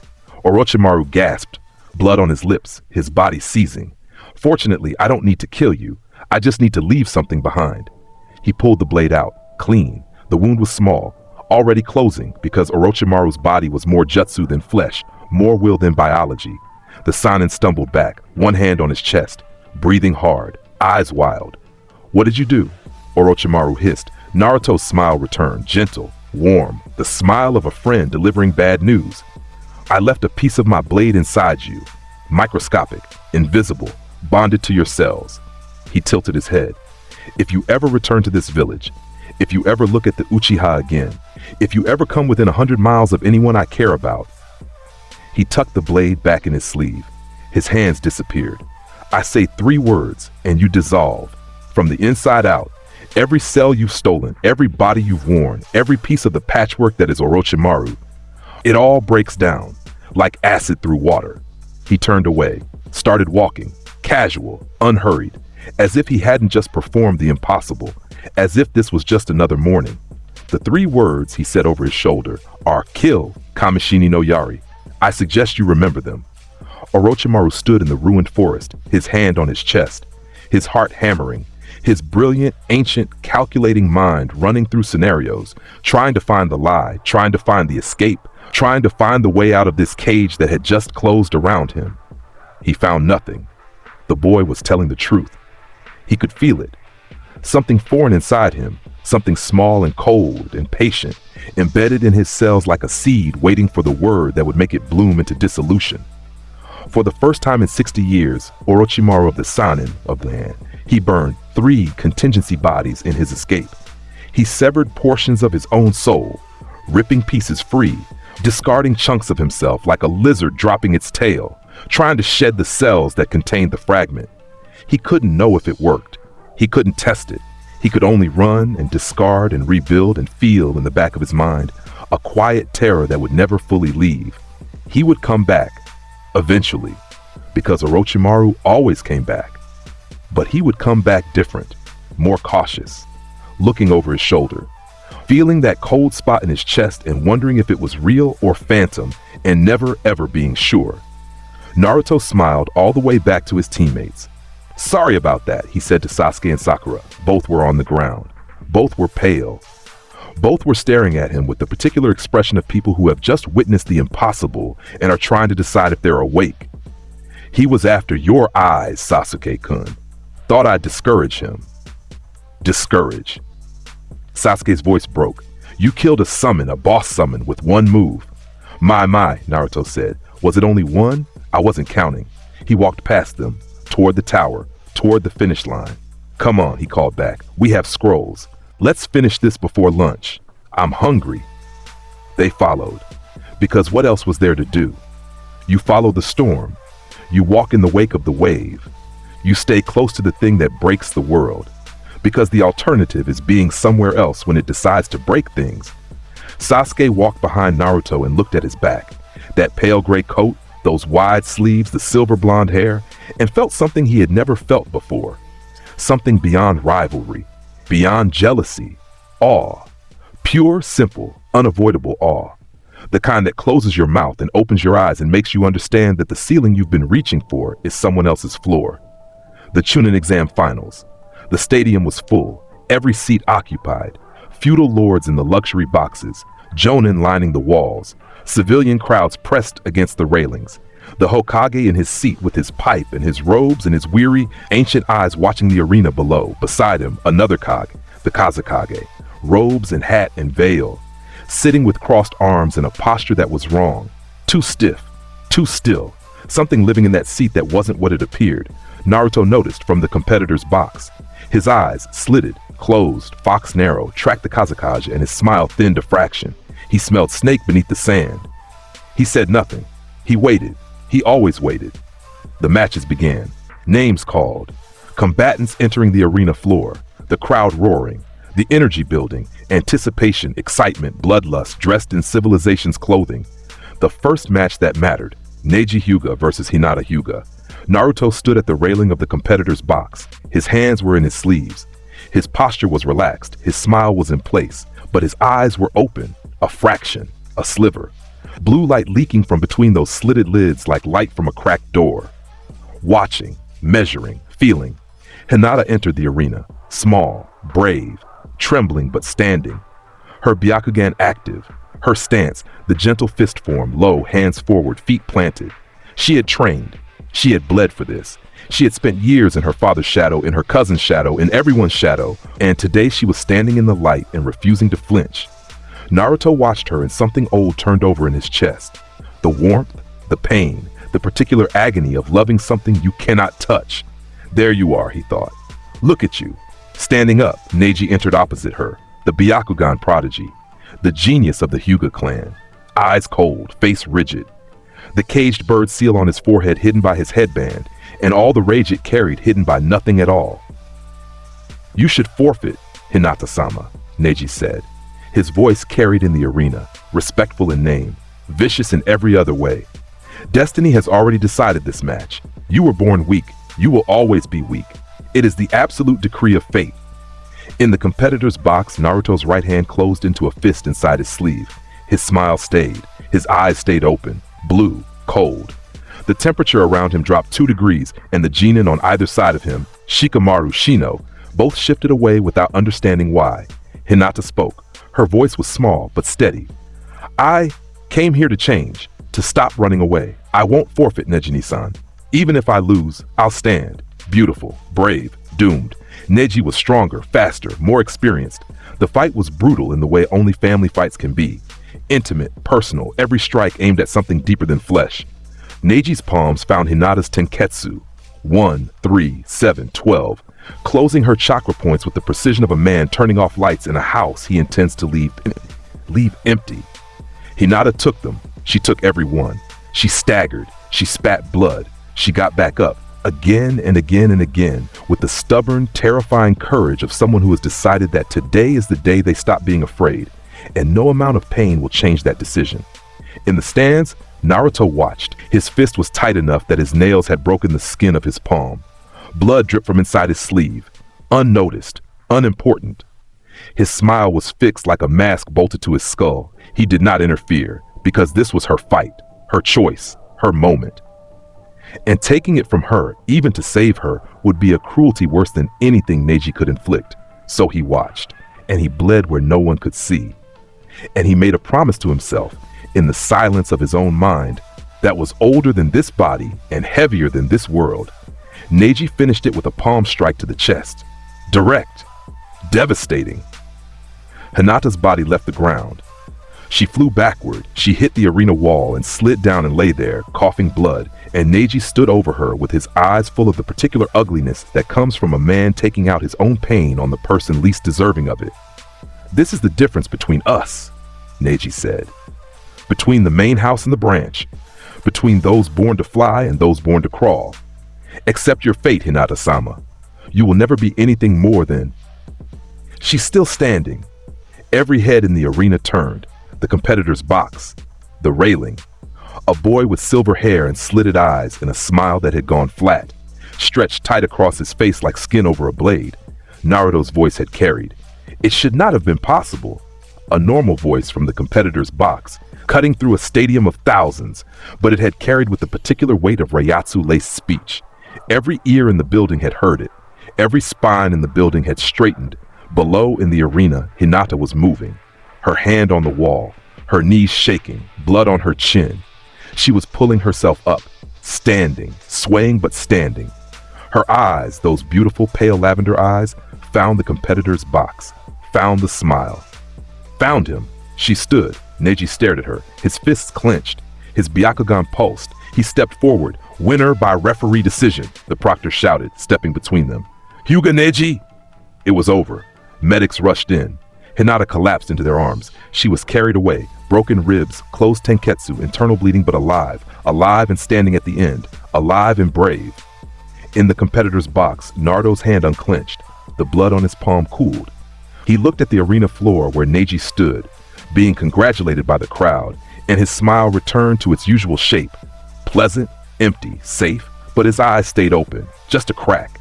And the blue that showed through was the color of winter sky right before a storm. He said nothing. He simply waited for his name to be called. The matches continued. Naruto paid minimal attention. Shikamaru won through cleverness. Gaara won through sand and brutality. Others fought and won and lost, and none of it mattered, because the only match that existed in Naruto's mind was the one approaching, the one the universe was building toward. Naruto Uzumaki versus Neji Hyuga. He dropped from the competitor's box. Didn't take the stairs. Didn't use the door. He stepped off the railing and fell 30 feet and landed on the arena floor without a sound. His feet touching earth the way a leaf touches water. No impact, no dust. Perfect stillness. The crowd went silent. 40,000 people held their breath at once, because the boy who had just landed in the arena was not the smiling, forgettable figure from the competitor's box. Something about him had changed. Something about the air around him had changed. The temperature in the stadium dropped, and no one could explain why. Neji stood across from him, Byakugan active, 64 palm stance, confident, a genius who had just proven his superiority over the main house, ready to prove it again. Fate has brought you here to lose, Uzumaki, Neji said, just as your teammate lost, just as.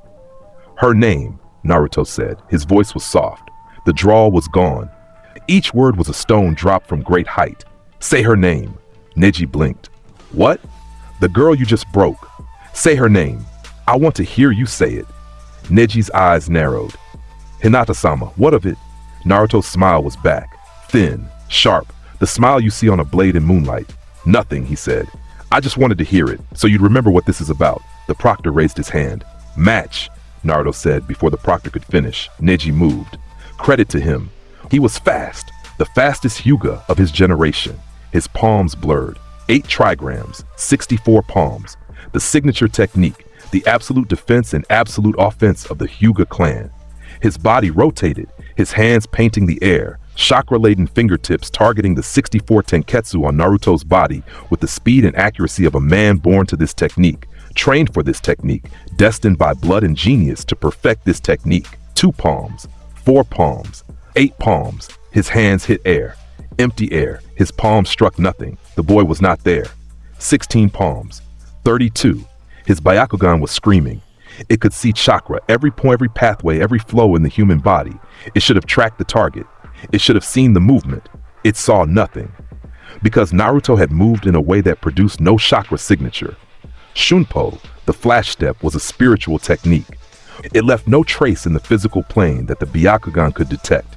To Neji's all-seeing eyes, Naruto had simply ceased to exist in one location and begun existing in another without crossing the space between. Behind you, a voice said, soft, pleasant, accompanied by the warmth of breath on Neji's neck. Neji spun, palms forward, rotation starting, the heavenly spin ready to erupt in a dome of defensive chakra. There was nothing there. The space behind him was empty.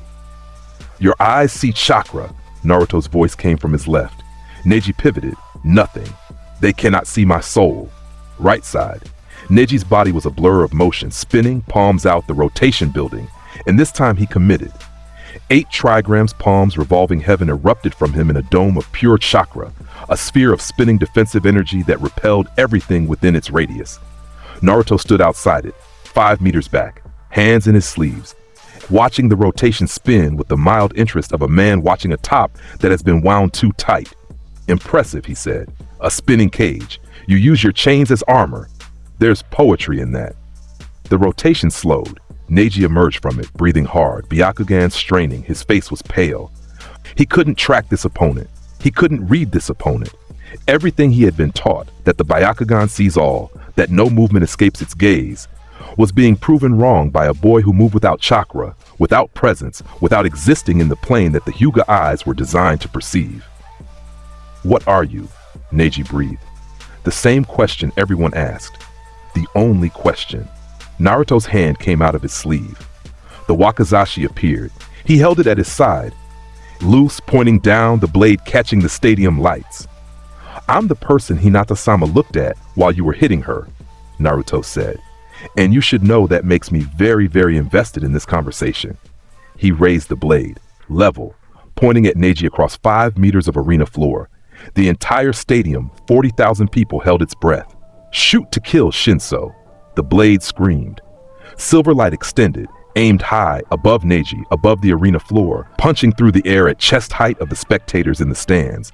The stadium wall behind Neji exploded outward, a hole, 2 meters wide, perfectly circular, glowing at the edges, appeared in the concrete and steel wall 50 meters behind the Hyuga prodigy. The beam had passed over his head with 6 inches of clearance. It had missed him on purpose. It had announced itself. The retraction came. The vacuum pulled. Air rushed into the void left by the blade's passage, and the wind pressure, the raw physical force of displaced atmosphere, hit Neji like a truck. His body lifted. His arms went wide. His Byakugan deactivated. Overwhelmed, blanked out, the sensory overload of something moving at speeds the eye could not process, forcing a shutdown. He flew backward 15 meters and hit the ground and rolled and came to rest on his back, unconscious before he stopped moving. The stadium was silent. Dead silent. 40,000 people staring at a hole in the wall, and a boy on the ground and a silver-haired genin standing in the center of the arena with his blade already back to wakizashi length, already being tucked back into his sleeve, already disappearing. His hands went back in his sleeves. His eyes closed. His smile settled. Warm, pleasant. The smile of a boy who had just finished a particularly satisfying lunch. "Winner!" the proctor shouted. His voice cracked. His hand was trembling. "Winner, Naruto Uzumaki!" The crowd erupted. It was not cheering. Not entirely. It was something more complicated than that. A roar made of shock and awe and fear and excitement, and the particular sound human beings make when they have just witnessed something that rewrites their understanding of what is possible. In the Kaja box, Hiruzen Sarutobi lowered his pipe. His hands were steady. Decades of leadership kept them that way. But his eyes were wide and his mind was racing. That blade, that speed. That boy had just destroyed a section of stadium wall with a single extension of a short sword, and the power behind it was, beside him the Kazekage was very still. Too still. Behind that veil, golden eyes were calculating, reassessing. The plan, the invasion, the signal, the attack was still in motion. But one variable had just changed. One 12-year-old variable had just demonstrated power on a scale that demanded recalculation. In the stands, a girl with lavender eyes and bandages around her chest. She had refused to miss this, had left the medical ward against orders, had dragged herself to the stadium because she had to see, had to know, was sitting with tears running down her face and her hands pressed over her mouth. He had fought for her. She knew it.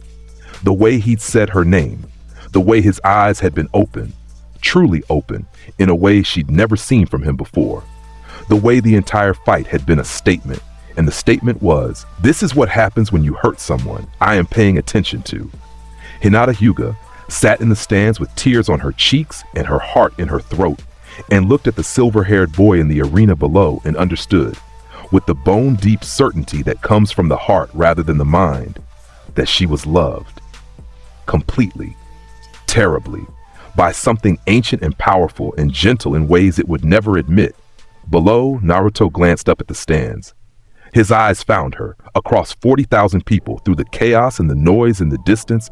His eyes found her the way a compass finds north. His smile changed. Just for her. Just for that moment. Softer, smaller. Real in a way that made something in her chest break open and bloom. Then it was gone. The mask settled. He walked out of the arena, and the world kept turning around the absence he left behind. The invasion came and went. Orochimaru's plan. The Sand's betrayal. Gaara's transformation on the rooftop, Shukaku emerging, sand swallowing the skyline, a tailed beast let loose in the middle of Konoha. Naruto handled it. He handled it the way you handle a problem you've been expecting, with efficiency, without flourish, without the internal drama that other shinobi seem to require before doing their jobs.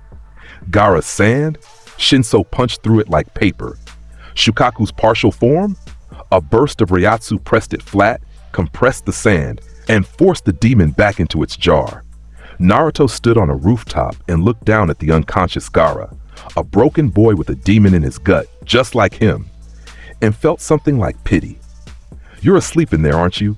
Naruto said to Gaara's unconscious form, alone, angry, afraid. He crouched, placed one hand on the boy's forehead. "I could help you. Maybe I will someday, when you're ready to stop being your own worst enemy." He left Gaara there for the Sand siblings to find. They would take him home. They would be afraid of him. But they would be less afraid because the invasion had failed. And the thing that had stopped it had also stopped without killing any of them. Mercy was a tool. Naruto wielded it as skillfully as he wielded steel. The third Hokage died. Orochimaru's final gambit, the Reaper Death Seal, the summoned previous Hokages, the battle on the rooftop. The old man died with his arms around the dead god and his soul dragged into the belly of the Shinigami. Naruto stood in the crowd at the funeral. Rain fell. Black umbrellas, black clothes, a village mourning its father. His smile was gone. For the first and only time in the story so far, truly gone. His face was neutral. His eyes were open. He looked at the photograph of Hiruzen Sarutobi, the old man who had never hit him, never cursed him, never looked at him with fear, and felt loss. "You were kind to me," Naruto said, too soft for anyone to hear. The rain swallowed his words. "I didn't deserve it, but you gave it anyway." He stood in the rain until everyone else had left. Then he tucked his hands back into his sleeves and his smile returned, smaller than before, carrying something new in its corners, and he walked home through empty streets. Life continued. Tsunade returned to become the fifth Hokage, dragged back by Jiraiya, convinced by guilt and memory and the particular inertia of duty that catches up to everyone eventually.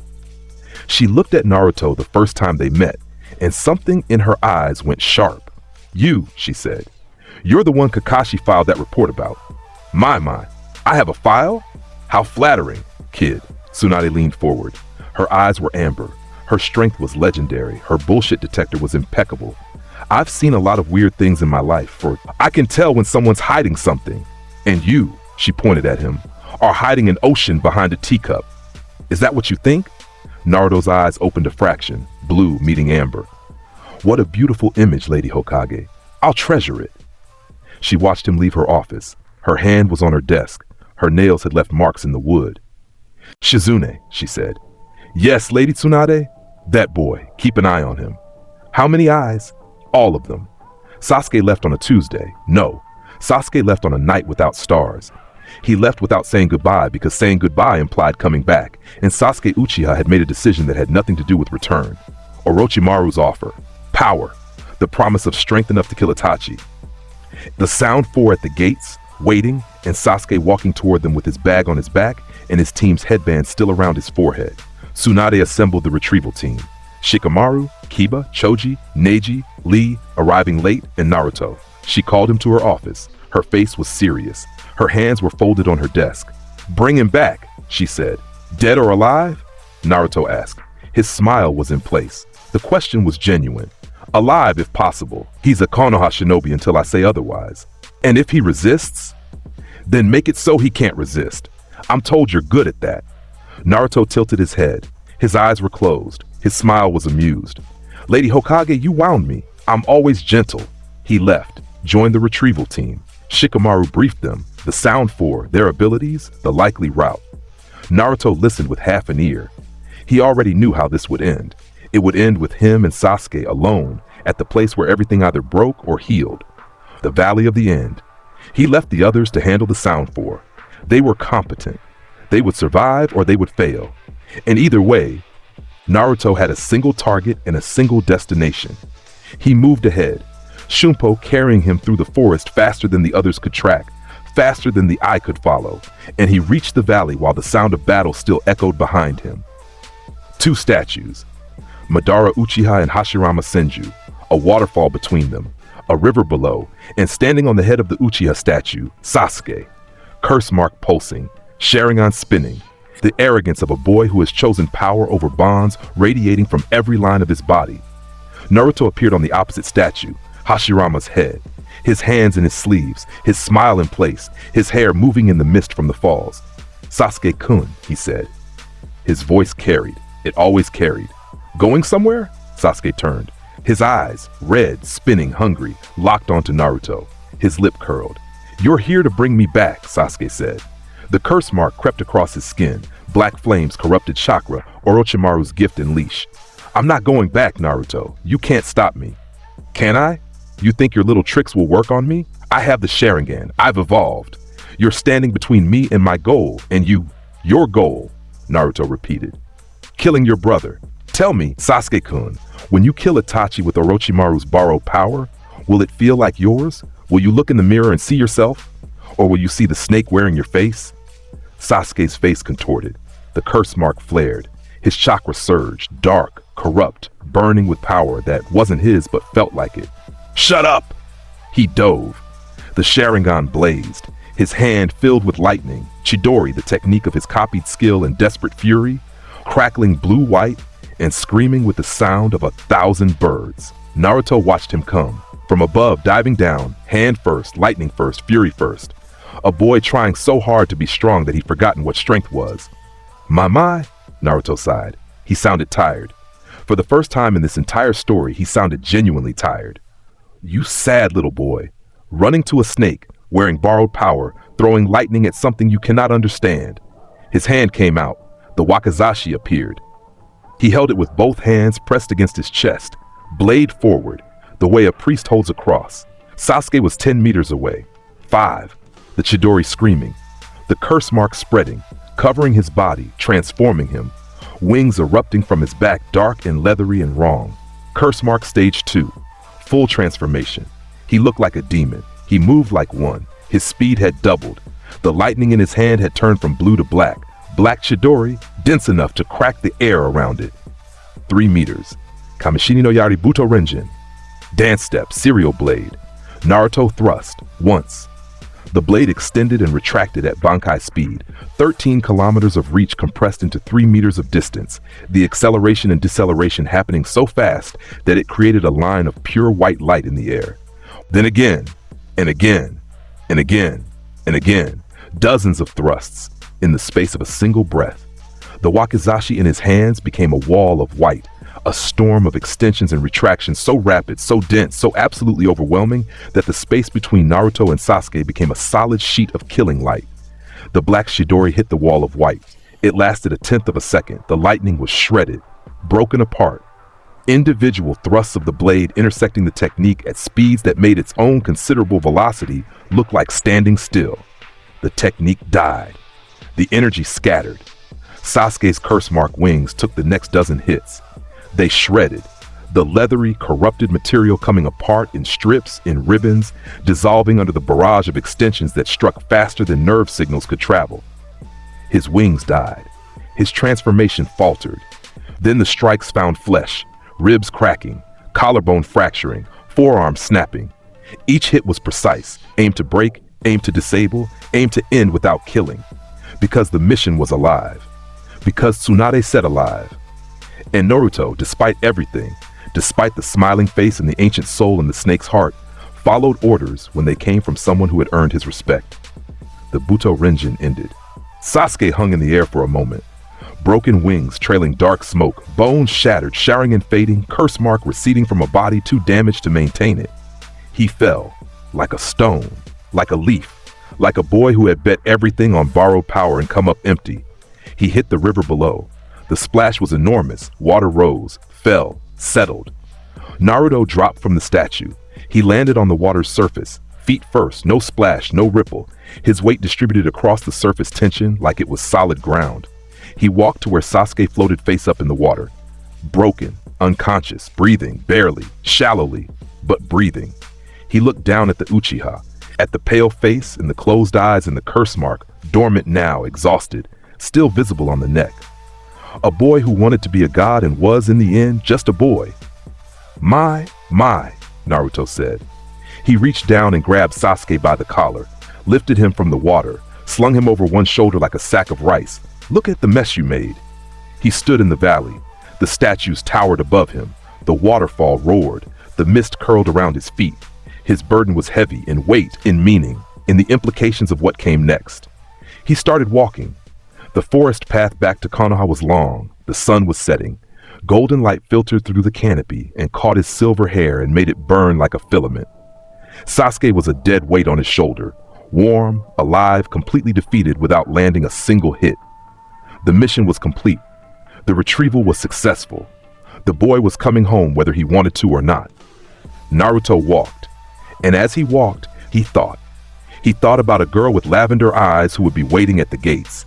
He always knew where she was.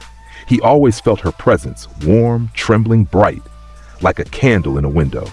She would be there. She would be watching the road. She would be hoping. He thought about the smile he would give her. The same smile as always. Closed, pleasant, safe. The mask, the wall, the distance he maintained because getting close meant being vulnerable, and being vulnerable meant that when he lost, when he failed, when he died again, because he would, everyone does, the person who loved him would break the way Ranjaku broke, standing over his dissolving body, crying his name, unable to help. He would never do that to Hinata. He would never let her close enough that his death could destroy her the way his first death had destroyed Ranjaku. He would protect her from himself the same way he protected her from everything else, through distance, through silence, through the particular cruelty of being near and never close. This was his burden. This was his choice. This was the price of remembering everything. He kept walking, one foot in front of the other, Sasuke's weight on his shoulder. The sunset painting the world gold and red and orange. Konoha's gates appeared through the trees. And there, standing just inside them, her hands clasped in front of her chest, her lavender eyes scanning the road with a hope so fierce it was visible from 100 meters away, was Hinata. She saw him. Her whole body changed, straightening, brightening, her hands dropping to her sides, her feet taking an involuntary step forward before catching herself. Her eyes were wet. Her smile was enormous. She was looking at him like he was the sun coming back after a long night. Naruto walked through the gates, carrying Sasuke, medics rushing forward, Tsunade's voice cutting through the crowd, people moving, talking, reacting to the sight of the unconscious Uchiha and the unscratched silver-haired boy who carried him. And through all of it, through the chaos and the noise and the hands reaching for Sasuke, Naruto's eyes found Hinata, across the crowd, through the bodies. His gaze met hers with the particular accuracy of something that always knew where she was. His smile changed, the one only she saw, the one that was quieter, warmer, real. It lasted a heartbeat, a single moment of his mask slipping and showing her, just her, only her, the face underneath. The face that said, "I came back. I will always come back. You are the reason I come back." Then it was gone. The mask settled. The smile returned to its usual shape. His hands went into his sleeves. The medics took Sasuke. The crowd swallowed the moment. The morning after a war feels the same in every lifetime. Too bright, too still, and full of people pretending yesterday was a dream. Naruto sat on the rooftop of his apartment building with his legs dangling over the edge, his hands tucked inside his sleeves, and his smile aimed at the sunrise like it was an old friend arriving late to a party. Below him, Konoha moved through its morning routine with the particular slowness of a village still processing that its walls had been breached. Its Hokage's barrier had gone up in purple fire, and a 12-year-old boy had carried the last Uchiha home like luggage. Sasuke was in the hospital. 3 floors, maximum security, ambu at every window, broken bones knitting under medical chakra, curse mark dormant, pried in pieces that would take longer to reassemble than any skeleton. Naruto had visited once in the hours before dawn, standing at the foot of the bed with his hands in his sleeves and watching Sasuke's unconscious face twitch through dreams that were undoubtedly unkind. He had said nothing. There was nothing to say.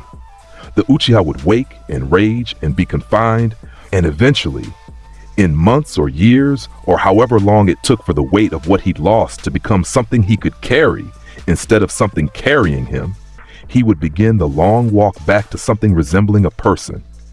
Naruto would watch from a distance. He was good at watching from distances.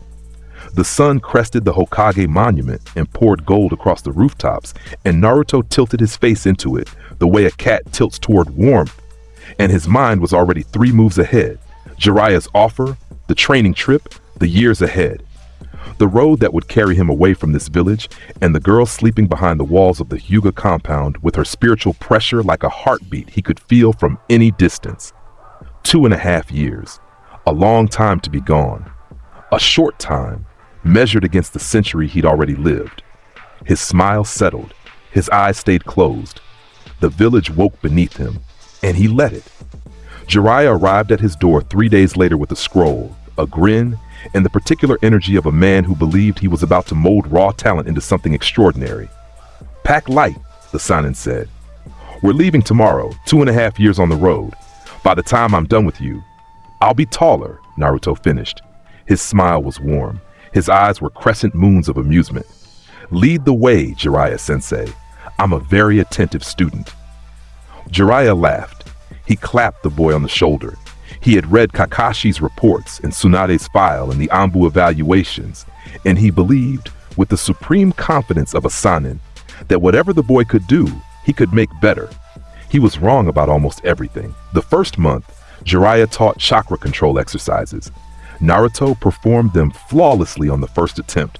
Each one, every variation, his chakra shaping itself with the ease of water, finding its own level. Jiraiya adjusted. Taught nature transformation.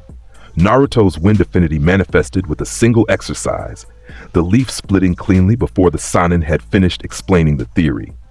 "You already know this," Jiraiya said on the 6th week, watching the boy sit cross-legged on a rock with his hands in his sleeves while the training exercise completed itself. The Toad Sage's voice carried a new note, the first tremor of understanding that his role here was something other than teacher. "I know many things, Sensei." Naruto's head tilted. His smile was gentle in the way a parent's smile is gentle when a child explains how the sun works.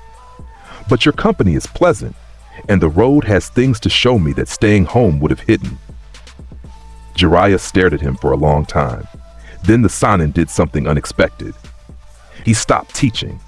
He started talking. Stories of the Sannin Wars, of Orochimaru's betrayal, of the 4th Hokage's genius and death. He talked about the prophecy from the great Toad Sage, a student who would either save the world or destroy it.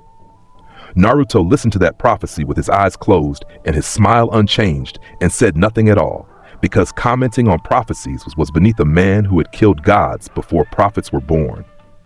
What Naruto did during those 2.5 years, while Jiraiya wrote his novels and gathered intelligence and believed himself useful, was this. He refined his shunpo until it left nothing behind. In the first life, Flash Step displaced air, created pressure, announced itself to anyone with spiritual awareness. In this life, in this body, with decades of additional experience filtered through death and rebirth, he stripped the technique to its essence. Movement without signature. Presence without announcement. By the end of the first year, he could cross a room while a sensor-type ninja stood in the center of it, and the sensor would register nothing. His body simply existed in a new location, and the space between departure and arrival contained a silence so complete that even reality seemed unsure he had moved. He deepened his bankai's control. Kamishini no Yari at full extension, 13 kilometers of blade moving at 500 times the speed of sound, had always been a blunt instrument at its edges. The shockwave, the displacement, the wind that stripped trees and cracked earth. These were side effects, and side effects meant imprecision. By the end of the second year, he had solved this.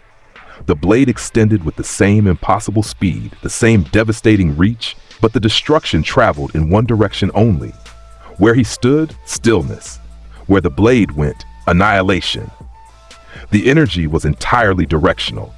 A river with banks so steep that standing 1 meter to either side of its path meant standing in perfect peace. Jiraiya never saw him practice this. Jiraiya never saw anything except the smiling boy who accompanied him through villages and mountains and forests, who listened to his stories with patient courtesy, who performed training exercises with flawless boredom. The Sanin filed his reports to Tsunade, progressing well, responsive to instruction, incredible natural talent. All of these statements were technically true and fundamentally useless. The way describing the ocean as wet is technically true and fundamentally useless.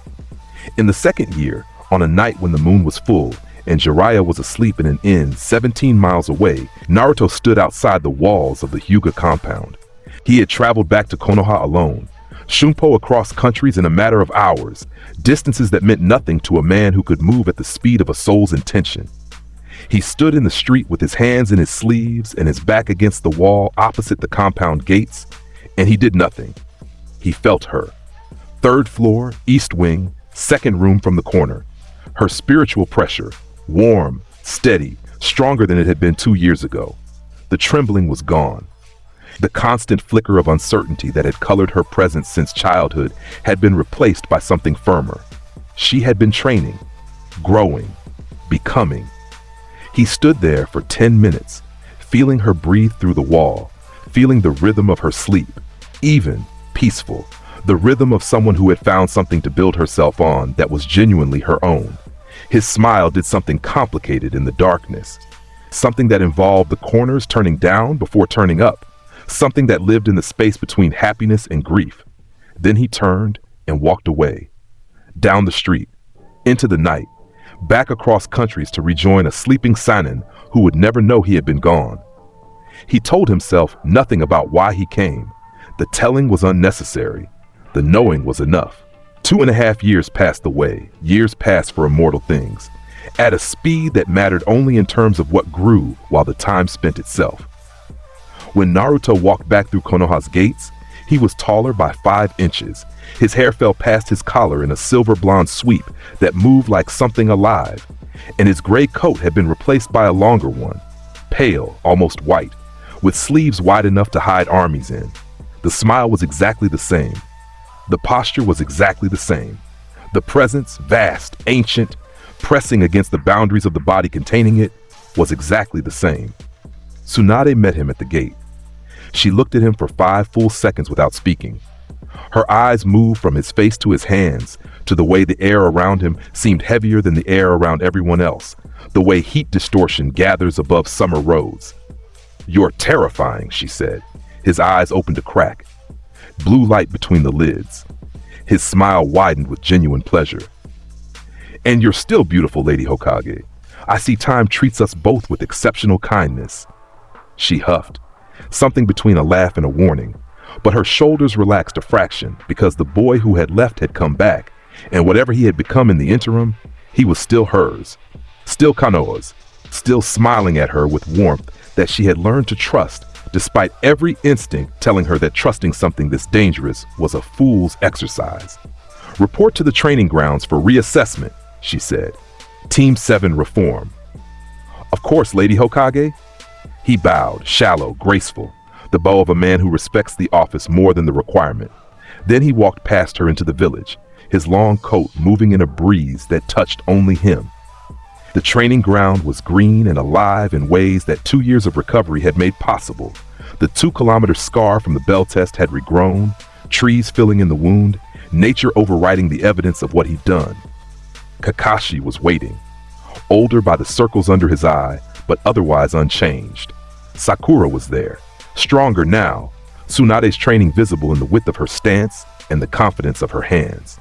Team 7 -1, and at the edge of the field, passing through on her own training route, coincidence or fate, or the particular gravity that pulls certain people into the same spaces, was Hinata. She had grown. The realization hit him with a force that surprised him, because he had felt her presence through a wall 8 months ago, and thought he understood what she had become. And he was wrong. Seeing her was different. She moved with purpose now. Her stride was longer, her back straight, her lavender eyes scanning the world without apology. She wore her headband on her forehead instead of around her neck, and the Hyuga crest on her jacket was worn with ownership rather than burden.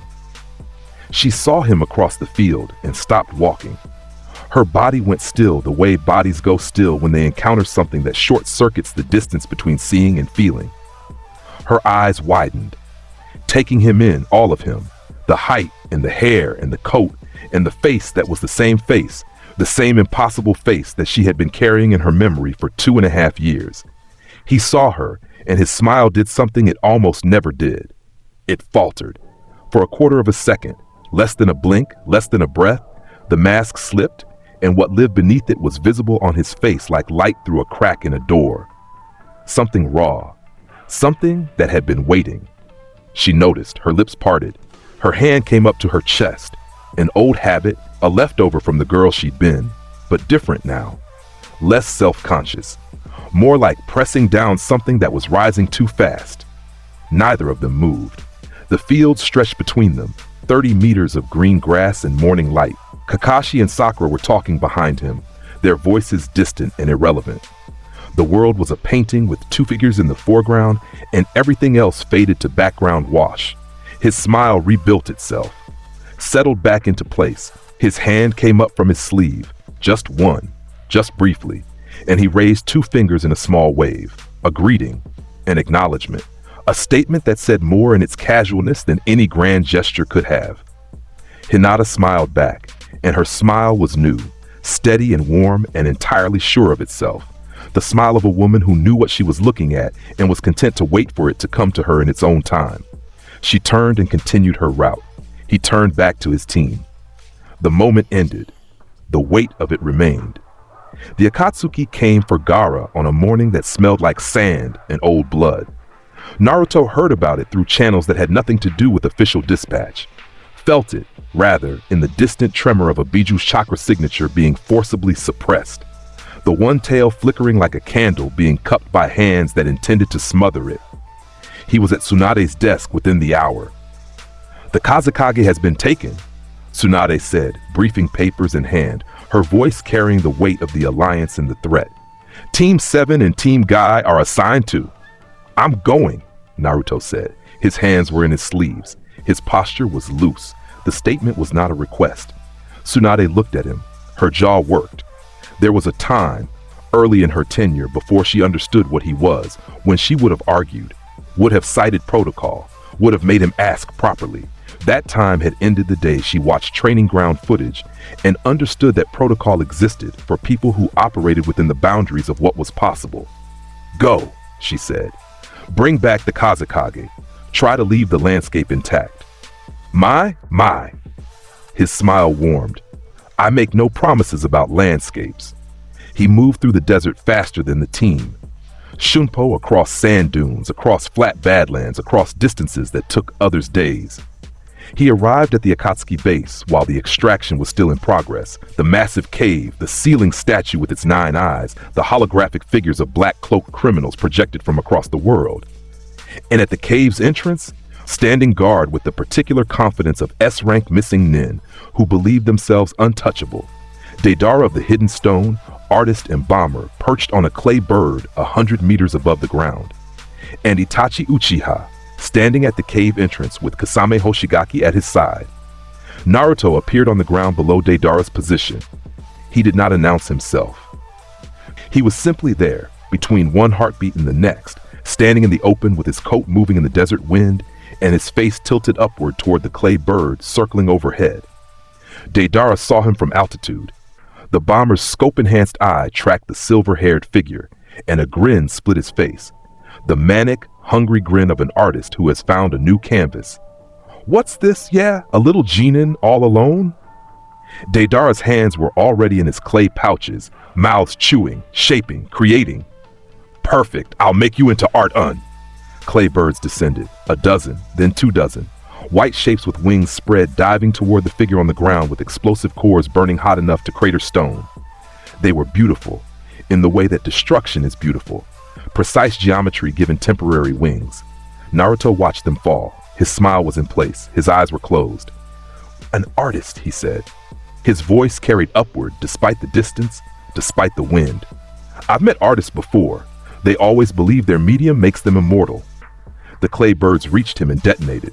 The ground where he stood erupted in fire and concussion and a cloud of pulverized earth that rose 50 meters into the sky. Deidara watched from above with satisfaction spreading across his features. The smoke cleared. A crater, 6 meters wide, glowing at the edges, empty. Deidara's eye widened. His head turned, scanning, searching. And then Naruto's voice came from behind him, from above, from a position that should have been impossible because nothing was there a moment ago. "You're afraid. Good. Fear means you already understand how this finishes." Deidara spun on his clay bird. The silver-haired figure was standing on air itself, feet planted on nothing, coat hanging still, as if the sky was solid ground, and he had simply chosen to stand upon it. His hand was out of his sleeve, and the wakizashi was there, catching desert sun, glowing with that silver light that had nothing to do with anything Deidara had ever seen in any bingo book. "What? How are you?" Deidara's hands moved on instinct, clay forming, a massive bird taking shape, his C3, the city-killing bomb, the masterpiece of destruction. "Shoot to kill, Shinso!" The blade sang and the world split. Silver light lanced from the wakizashi's tip and caught Deidara's clay bird through the center of its mass. The extension pierced through the construct at supersonic speed, carrying the bomber and his mount upward and backward at a velocity that ripped the wind apart. The bird disintegrated around the blade's passage, the internal chakra matrix failing, the clay crumbling, the artistry collapsing into nothing, because a blade moving at 500 times the speed of sound cared nothing for architecture. Deidara separated from his mount, his body flung sideways, alive because the blade had missed his torso by inches, because it had been aimed to strip him of his weapon rather than his life. He fell. His hands scrambled at empty air. His clay pouches were gone, cut from his waist by the same passage that destroyed his bird. He hit the sand, hard. The impact drove the air from his lungs and left him staring at the sky with his arms spread and his art destroyed and his confidence a thing of the past. Naruto descended, foot touching sand without disturbance. He stood over the bomber, the S-rank criminal, the man who had taken a kazekage, and his smile was the smile of someone who had been mildly inconvenienced. My, still moving. I respect the commitment. Deidara's mouth opened. His tongue, the mouth in his palm, chewed at nothing. His clay was gone. His bird was gone. His altitude was gone. He lay on the desert floor, stripped of every advantage, and the boy standing over him was not breathing hard, was not sweating, was not showing any sign that what had just occurred had required effort. "What are you?" Deidara breathed, and his voice cracked on the question. "That's impossible. My art, my C4, was in the air around me." Naruto tilted his head. "Your microscopic bombs. I felt them. Tiny things, trying to enter my lungs." His Reiatsu pulsed once, a visible ripple in the air, the faintest shimmer, and Deidara understood with a sick certainty that the boy had detonated the C4 prematurely, had burned the particles in the atmosphere around his body with nothing more than the pressure of his existence. Art should survive contact with its audience, don't you think? Yours didn't. Deidara's face went through 3 colors: white, gray, green. An artist who had built his identity on his creations being untouchable, on his altitude being absolute, on his explosions being the final word in any conversation, dismissed, reduced, made irrelevant by a boy who stood on air and smiled and treated city-killing explosions like an aesthetic disagreement. He lay in the sand and said nothing more, because there was nothing more to say. Naruto turned toward the cave. Itachi Uchiha stood at the entrance, red eyes spinning, Akatsuki cloak moving in the wind, Kasame beside him, massive sword over one shoulder, shark's grin in place, 2 S-rank criminals blocking the path to Gaara, and behind them the ceiling jutsu was still running, still pulling, still trying to extract what was left of the one tail. Naruto walked toward them. His pace was unhurried, his hands were in his sleeves, his smile was pleasant. Kasame shifted his weight.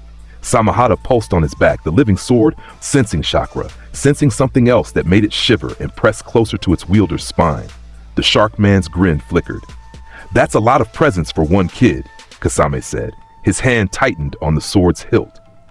"Itachi, you feel that?" Itachi did not respond to Kasame. His Sharingan was locked on Naruto, 3 tomoe spinning, recording, analyzing, but his body was still. His hands remained at his sides. He made no move toward combat. Naruto stopped 5 meters from them. His eyes opened, fully. Ice blue and ancient and blazing with something that had nothing to do with youth and everything to do with the weight of lifetimes. He looked at Itachi, directly at Itachi, ignored Kasame entirely, the way you ignore furniture when you're speaking to the person sitting in it.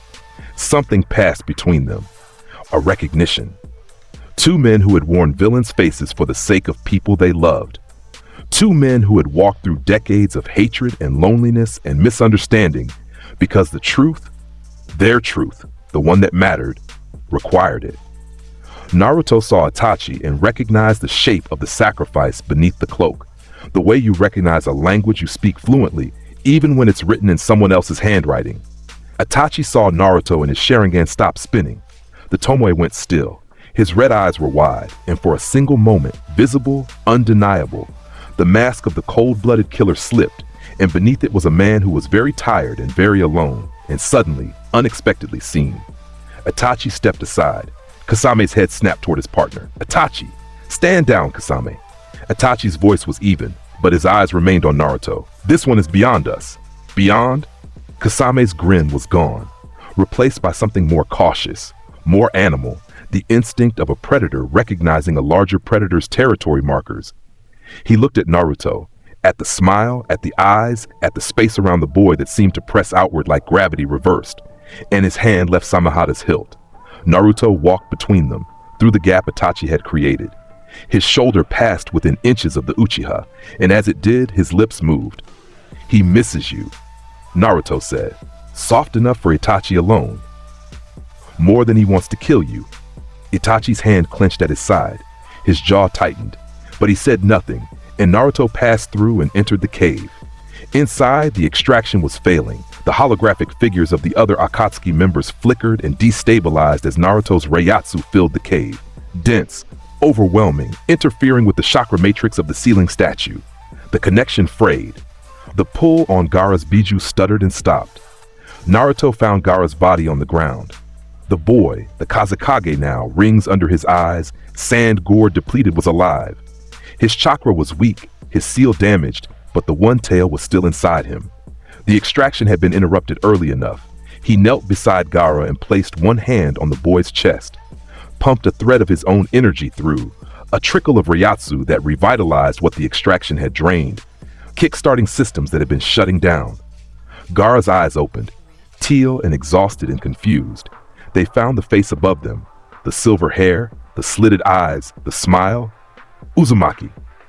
Kazekage-sama.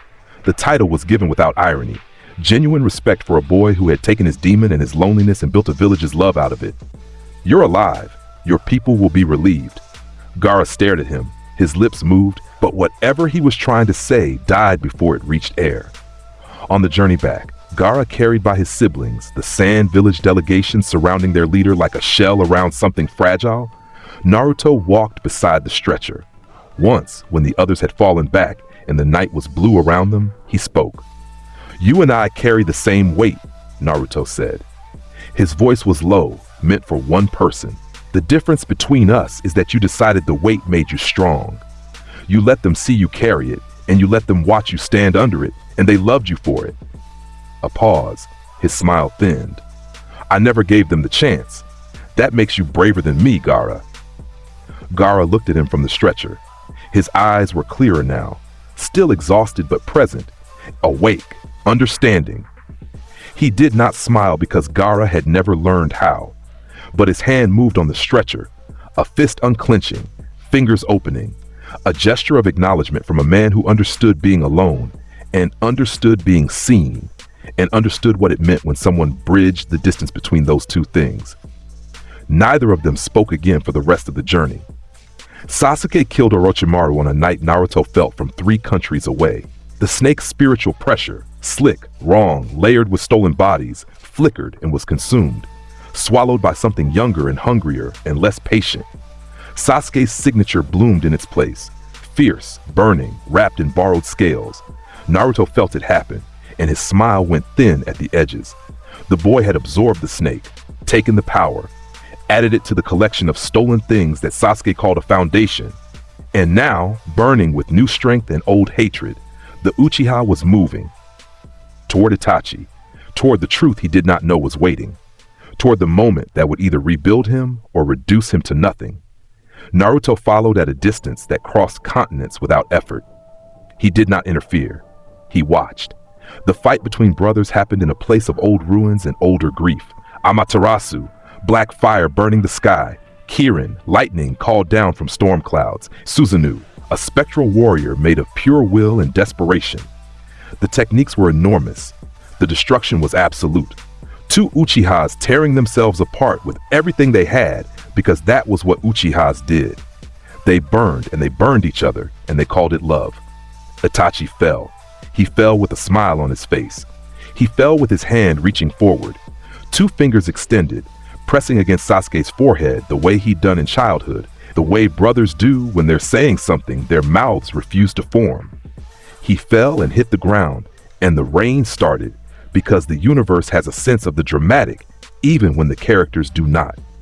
Naruto was there before Itachi's last breath left him. Between one moment and the next, Shunpo crossing the distance that separation had created, and he was kneeling beside the dying man, while Sasuke still stood frozen, arm extended, mind breaking, the truth beginning its slow, terrible unspooling. Itachi's eyes found him. The Sharingan was fading, red to black, light to absence, life to whatever comes after. His lips moved, blood on them. Naruto leaned close. Was it worth it? Itachi managed. The words were barely there. Naruto looked at this man, this beautiful, ruined man who had carried an entire village's sins on his shoulders since he was 13 and smiled at his brother while wearing the mask of a monster, who had done everything Naruto understood, everything he himself had done in another life, and done it alone, and done it to completion, and done it knowing he would die hated. You protected what mattered, Naruto said. One line. Delivered without his drawl, without his smile, without any of the masks he wore. His voice was raw. That is always worth it. Itachi's expression changed. The tension left his face, the tension that lived there for 15 years, the constant, invisible strain of maintaining a lie that consumed everything it touched. His lips curved, a small smile, a real one.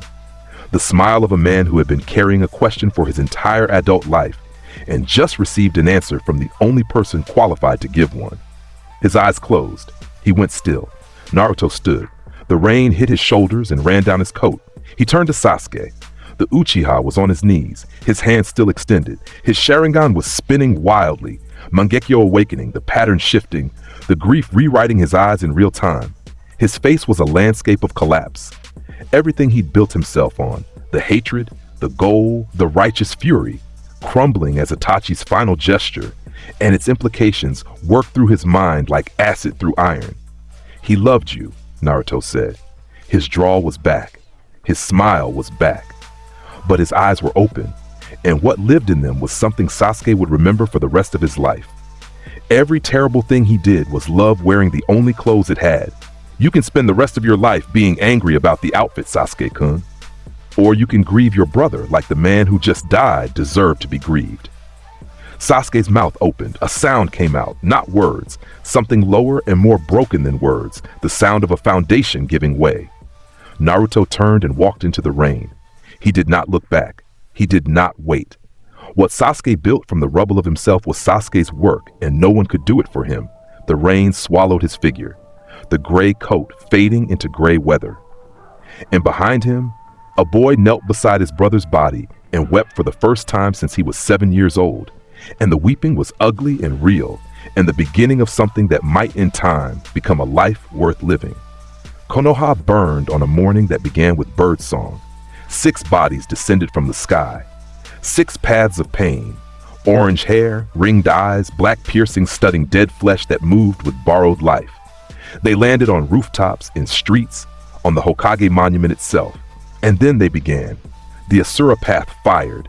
The animal path summoned. The Deva Path raised its hand, and a building, 3 stories, 50 families, a bakery on the ground floor, lifted from its foundation and flew through the air like paper caught in a gale. People ran, people screamed, people died. Kakashi fought and fell. His heart stopped for 3 minutes before medics found him.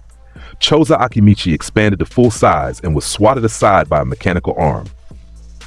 Shizune was captured, interrogated, her soul ripped from her body for information before being discarded like an empty wrapper.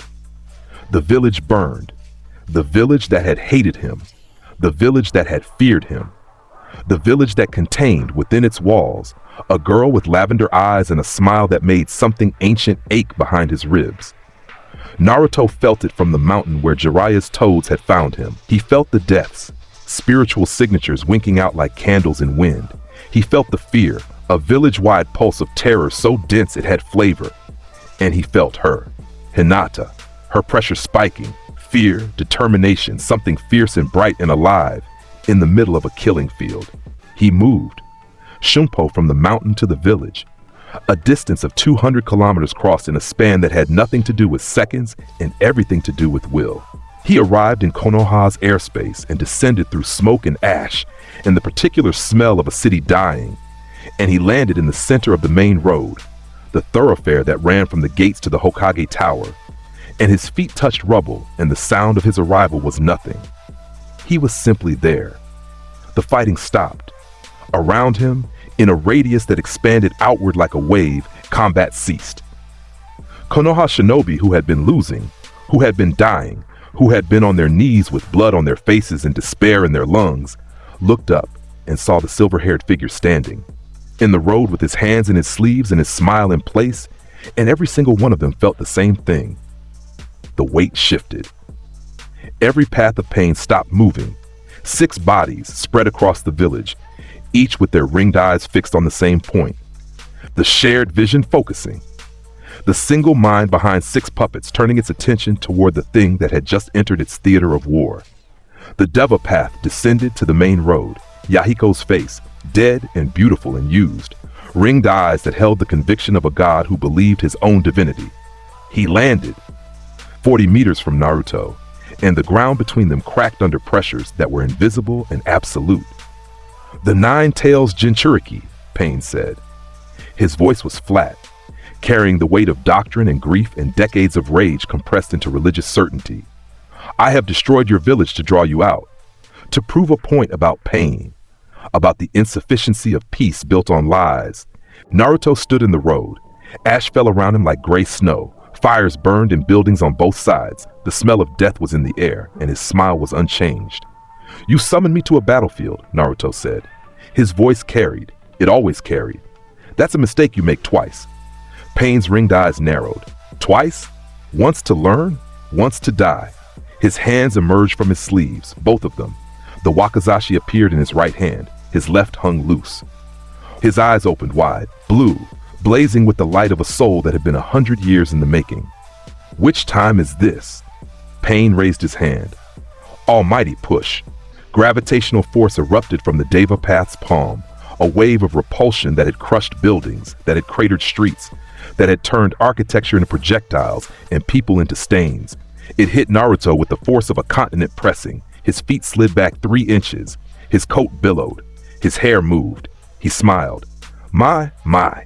He raised his wakizashi. The blade glowed. Was that supposed to move me? The ground behind him was untouched. The blast had hit him, and him alone, his Reiatsu absorbing the impact the way a mountain absorbs rain. The gravitational force dispersed against his spiritual pressure, and the equation was simple. Pain's technique was strong in ways that broke cities, and Naruto's presence was strong in ways that broke the things that broke cities. He moved. Shunpo. The Deva Path could not track him. The shared vision could not track him. 6 pairs of ringed eyes scanning 6 fields of view and finding nothing, because movement without chakra signature was movement without existence as far as the Rinnegan was concerned.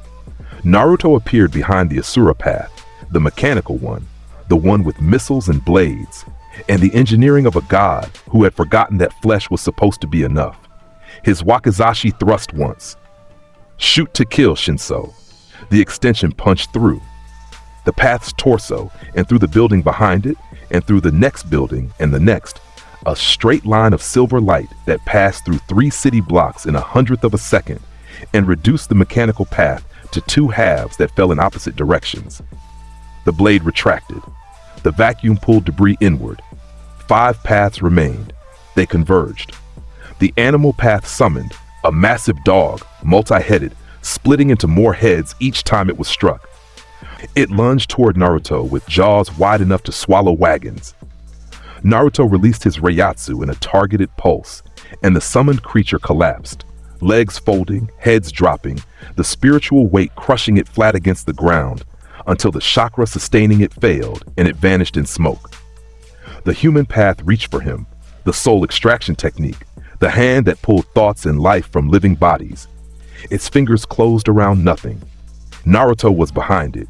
His blade was through its spine. He twisted and pulled, and the path fell in pieces.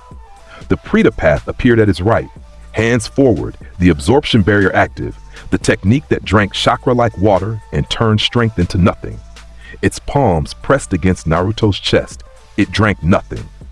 Because Reiatsu was spiritual pressure, and spiritual pressure was the weight of a soul, and a soul could not be absorbed by a technique designed for chakra, the way a net designed for fish cannot catch the ocean's current.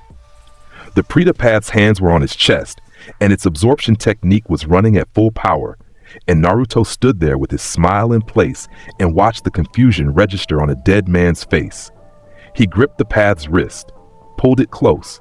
His free hand, the one with the blade, came up between them. Budo Renjin.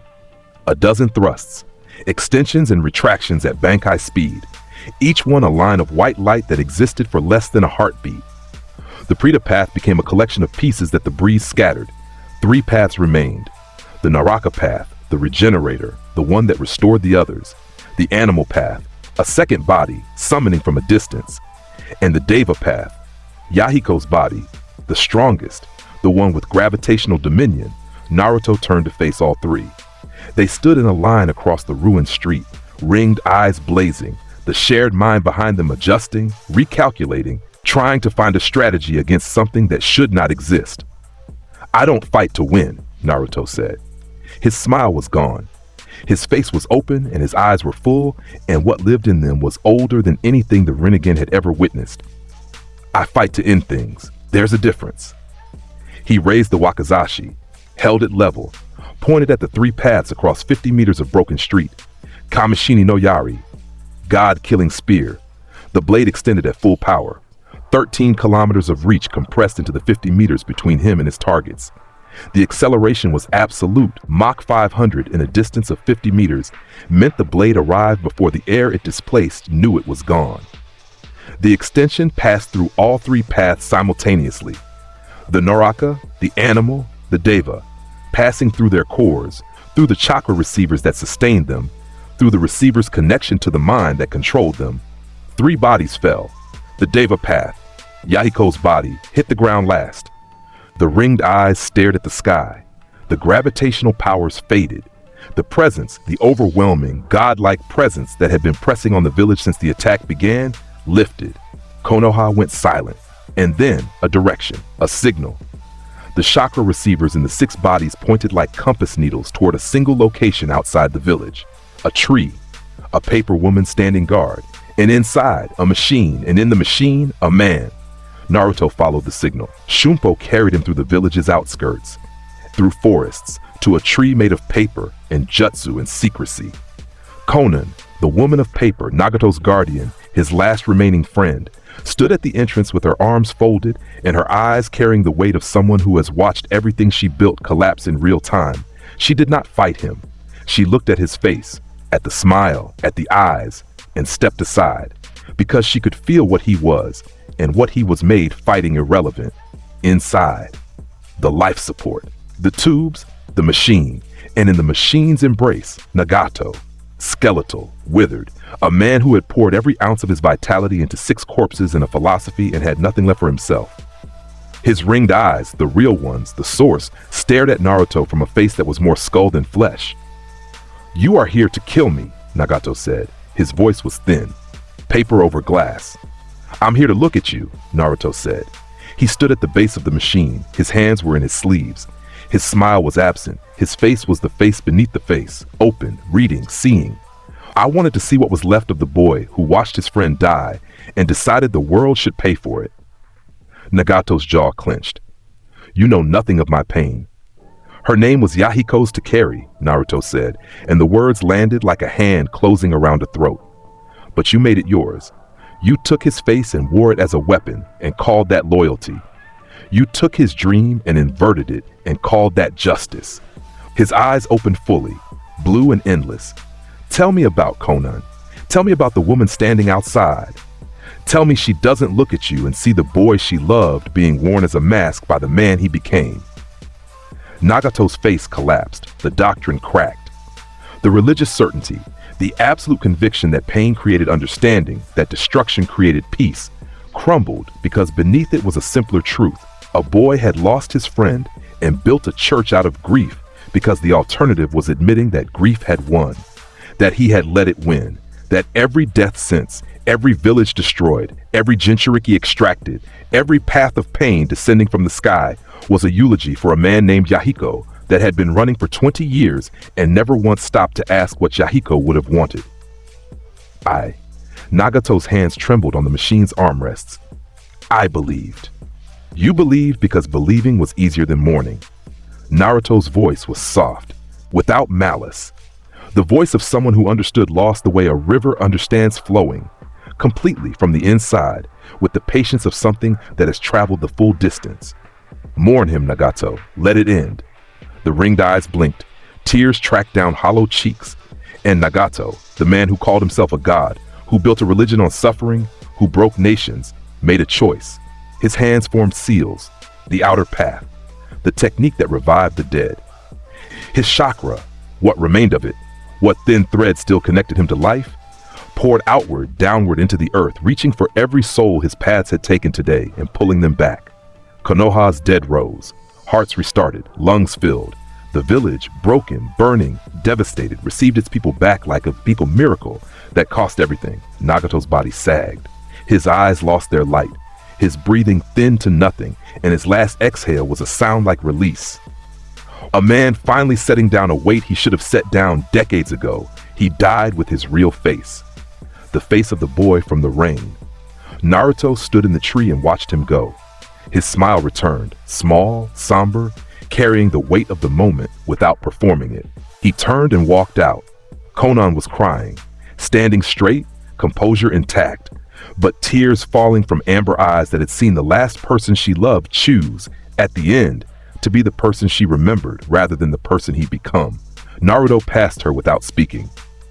There was nothing to say that her tears didn't already know. He returned to Konoha. The village was in ruins.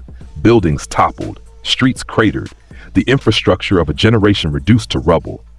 But the people were alive, moving through the wreckage, finding each other, calling names into the dust and hearing answers. Naruto landed in the village center, and the shinobi who saw him, tired, bloodied, standing in the remains of everything they'd failed to protect, watched him arrive, and the silence that spread was different from the silence of fear. It was acknowledgement. It was the sound of a village understanding, for the first time, that the thing they had feared for 15 years had just saved every single one of them. He stood in the wreckage with his hands in his sleeves and his smile in place, and acted as if the past hour had been a morning walk. Shinobi stared. Some bowed. Some just looked and looked and looked, trying to reconcile 15 years of hatred with the fact that they were breathing because of the boy they'd hated. And then Hinata was there. She came through the crowd, through the dust and the people and the chaos, and she was unhurt. Her jacket was torn, her hands were scratched. She had been fighting. She had been protecting people. She had been doing exactly what she'd spent years training to do, and she had done it well, and she was alive. She stopped 5 meters from him. The crowd parted around them the way water parts around two stones placed close together. She looked at him. He looked at her. His smile changed. The wall that had stood between them for 15 years, the distance he maintained, the mask he wore, the constant gentle refusal to let her close enough to be destroyed by losing him, cracked. A fissure ran through it from top to bottom. His smile softened. His eyes opened a fraction wider, and what she saw in them was not the ancient thing, not the god killer, not the captain of another life. What she saw was a man looking at the only person in the world who made him want to stop being alone. She took one step toward him. Just one. Her hand came up, reaching, asking, offering.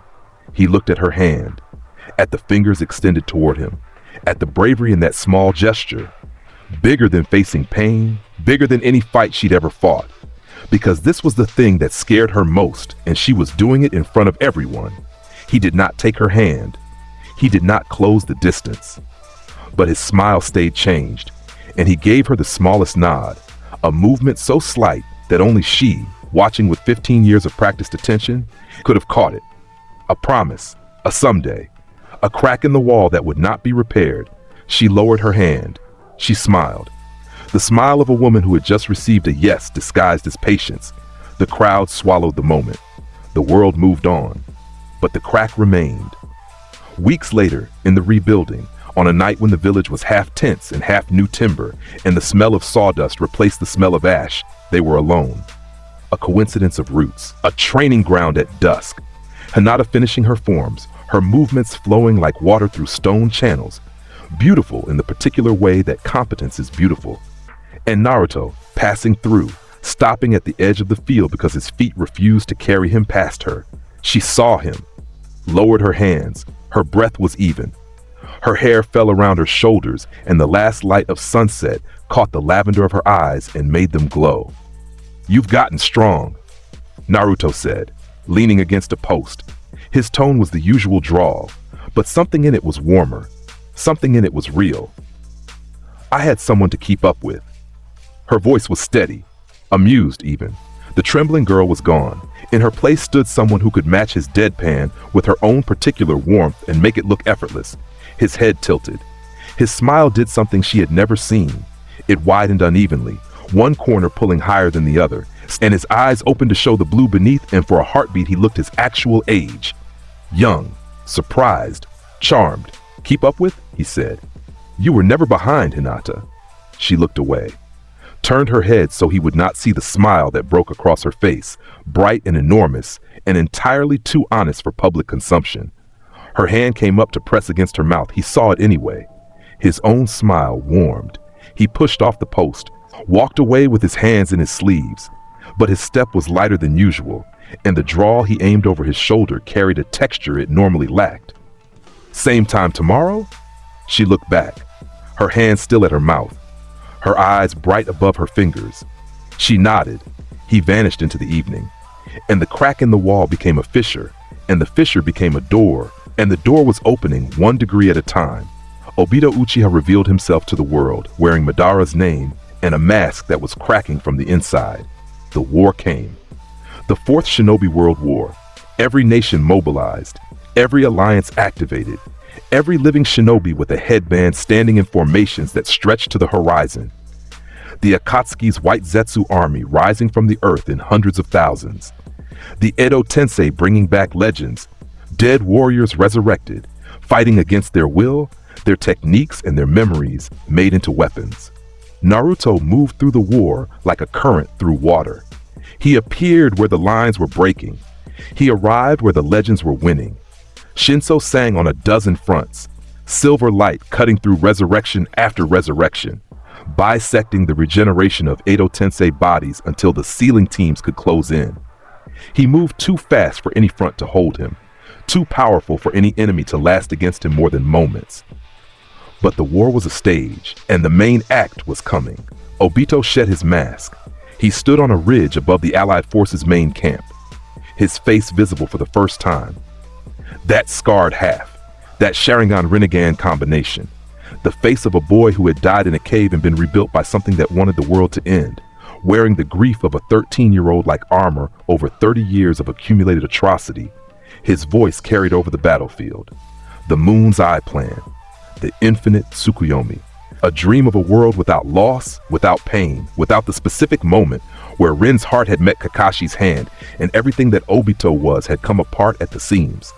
Naruto appeared on the ridge. He stood 10 meters from Obito with his hands in his sleeves and his smile absent.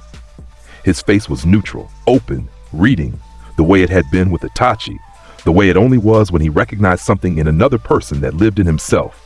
Obito's mismatched eyes locked onto him. The Jinchuriki. I've heard about you. The boy with the blade. The man with the mask, Naruto replied. His voice was even. His drawl was gone. You wear a dead man's name. You wear a dead man's plan. Everything about you is costume, Obito. Obito flinched. The name, his real name, spoken by someone who should not have known it, landed like a slap. His hand went to his face, to where the mask had been. How do you? I know masks. Naruto's head tilted. His eyes opened, blue and vast, and carrying something that Obito had never seen in an enemy's gaze, understanding. I know what it costs to wear one for so long that you forget which face is real, and I know what it means when the only reason to take it off is gone. Obito went still. His Sharingan spun, his Rinnegan pulsed, but his body, his actual body, beneath the techniques and the power and the decades of doctrine, trembled. Rin, Naruto said. The name dropped between them. That's what this is. All of it. The war, the moon, the dream. It's all because you couldn't save one girl and you spent 30 years building a world where you never had to. Shut up! Obito's chakra exploded outward. The ridge cracked. His Manjikyo blazed and the space around him warped, Kamui activating, his body phasing, becoming intangible, untouchable, the defense he had relied on for 3 decades. You don't know anything about me. You don't know what I lost. I've been dead before, Naruto said. His voice cut through the chakra storm, cut through the rage, reached the thing hiding beneath it. It loses its threat after the first time, but losing her, losing the person you carry in your chest like a second heartbeat that never stops hurting. I know, Obito. I know because I carry one too. Obito's face flickered. His hand was at his chest. His eye, the Sharingan, the one Rin had healed with her own medical chakra, the last part of her that touched him before everything went wrong, was wide. You can't understand. Naruto released his Reiatsu. The pressure wave expanded outward, spiritual, fundamental, operating on a frequency that existed below chakra, below physical law, below the dimension that Kamui accessed. It passed through Obito's phased body the way sunlight passes through glass, without resistance, without acknowledgement, without caring that the glass thought itself a barrier. Obito's legs buckled. His phasing failed, body solidifying against his will as the pressure found his soul impended. He fell to one knee, his Sharingan spinning wildly, his Rinnegan straining. How? His voice cracked. I'm intangible. Nothing can. You phased your body. Naruto walked toward him, each step pressing more weight onto Obito's spine. You shifted your flesh into another dimension, but your soul is still here, and my pressure does not care about dimensions. He stopped in front of the kneeling man, looked down at him, the scarred face, the wild eyes, the 30 years of grief wearing a madman's costume. Fight me or surrender, Naruto said. Either way, the mask is off and it stays off. Obito fought. Credit to the man. He was formidable. The Rinnegan's abilities cycled through his combat with the fluency of decades of practice. The black receivers, chakra stakes that disrupted on contact, the outer path chains, binding, sealing, dragging. Kamui's offensive application, warping space itself into a weapon, tearing chunks from the battlefield, attempting to rip his opponent into the other dimension piece by piece. Naruto moved through it. Shunpo between Kamui distortions, the technique unable to target what it could not perceive. The wakizashi in his hand, deflecting black receivers with movements that were too fast and too clean to track. His Reiatsu radiating outward in constant waves that interfered with Obito's space-time jutsu, that introduced noise into the dimensional frequency, that made every phasing attempt a gamble. When Obito consolidated, pulling space itself inward, trying to compress reality around his enemy, Naruto's blade sang. Shoot to kill, Shinso. The extension punched through the collapsing space. The blade existed in a frequency that space-time techniques could not bend because spiritual steel cared nothing for the opinions of physics. It reached Obito through his own technique, through the weapon he had aimed, and struck him in the shoulder. The same shoulder Kakashi's Raikiri had once pierced. Obito screamed. His jutsu collapsed. Reality reasserted itself with a sound like breaking chains. He fell backward, one arm useless, the wound burning with spiritual energy that his Zetsu-enhanced healing could not purge. Naruto stood over him. The blade retracted. His smile was gone. "It's over, Obito." The man lay on the cracked ridge, his chest heaving, his eyes mismatched, ancient with grief, slowly losing the fire that had sustained them through 3 decades of atrocity, stared at the sky. "Rin would have hated what you became," Naruto said. He said it without malice, without pleasure, the way you state a temperature or a direction. She died to protect the village. You burned it in her name. There is no version of her that forgives that. Obito closed his eyes. His good hand pressed flat against the ground. His breathing slowed. "I know," he said. The words were thick, raw, the first honest thing he'd said in 30 years. "I've always known." He did not get up. He lay there with his eyes closed, and the war moved past him. And when the sealing teams arrived, he did not resist. He had made his choices. He had lived in them. He ended in them. Then the sky changed color. Madara Uchiha arrived on the battlefield the way natural disasters arrive. Without warning, without mercy, without any consideration for the things living in his path. He was resurrected, complete. The legendary founder in the flesh, armored, armed, his eyes carrying the Rinnegan and the Sharingan, and the weight of a man who had been born to be the world's greatest weapon, and had never once disappointed that destiny. He landed on the ground, and the earth cracked beneath his feet in a perfect circle, and the shinobi within 200 meters, veterans, jonin, people who had fought gods and demons, went to their knees. His presence alone did that. The weight of a legend made manifest. Naruto felt him arrive from across the battlefield. His head turned. His smile returned, wider than usual. His eyes opened, both of them fully, ice blue and blazing, and he looked across the distance at the armored figure standing in a crater of his own making, and something in his face was anticipation, genuine anticipation. The expression of a man who had been waiting for something worth his time. He crossed the distance, Shunpo carrying him to the space in front of Madara between one breath and the next. He appeared 30 meters from the resurrected legend, hands in his sleeves, coat moving, smile shining. My, he said. "They told me you were dead." Madara Uchiha looked at him, the Rinnegan cataloged, the Sharingan analyzed, and the man behind both sets of eyes, the genius, the warrior, the thing that had broken the world once and intended to do it again, smiled. "A child," Madara said. His voice was deep and carried the amusement of something that had fought Hashirama Senju to a standstill and considered everything since then beneath its notice. "You have presence, boy, more than anyone I felt since the first Hokage."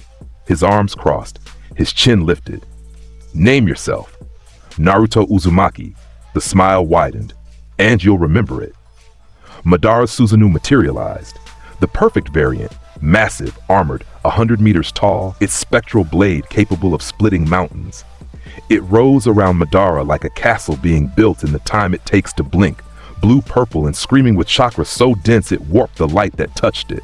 The allied forces, every shinobi watching from every position across the battlefield, went still. The Kage-level fighters, Gaara with his sand raised, Killer Bee with Yuki's cloak burning, they all stopped. Because what stood in front of them was a legend wrapped in a god's armor, and facing it was a single silver-haired figure who had not moved his hands from his sleeves. Madara Susanoo swung. The blade descended, 100 meters of spectral steel falling from the sky like the judgment of something that had decided the earth did not deserve to exist anymore. The air screamed. The ground beneath the blade's shadow cracked from pressure alone. Naruto raised his wakizashi, one hand. The blade pointed upward at the descending giant. Kamishini no Yari. The blade extended upward, 13 kilometers of reach aimed at the sky. The acceleration launched a shockwave that cratered the ground beneath him and sent every shinobi within 50 meters flying backward. The blade met the descending Susanoo blade, met it and did not stop. It punched through the spectral steel like paper, through the chakra construct, through the arm holding it, through the shoulder, through the rib cage of the perfect Susanoo. 13 kilometers of steel traveling at Mach 500 passed through the Susanoo's chest and kept going.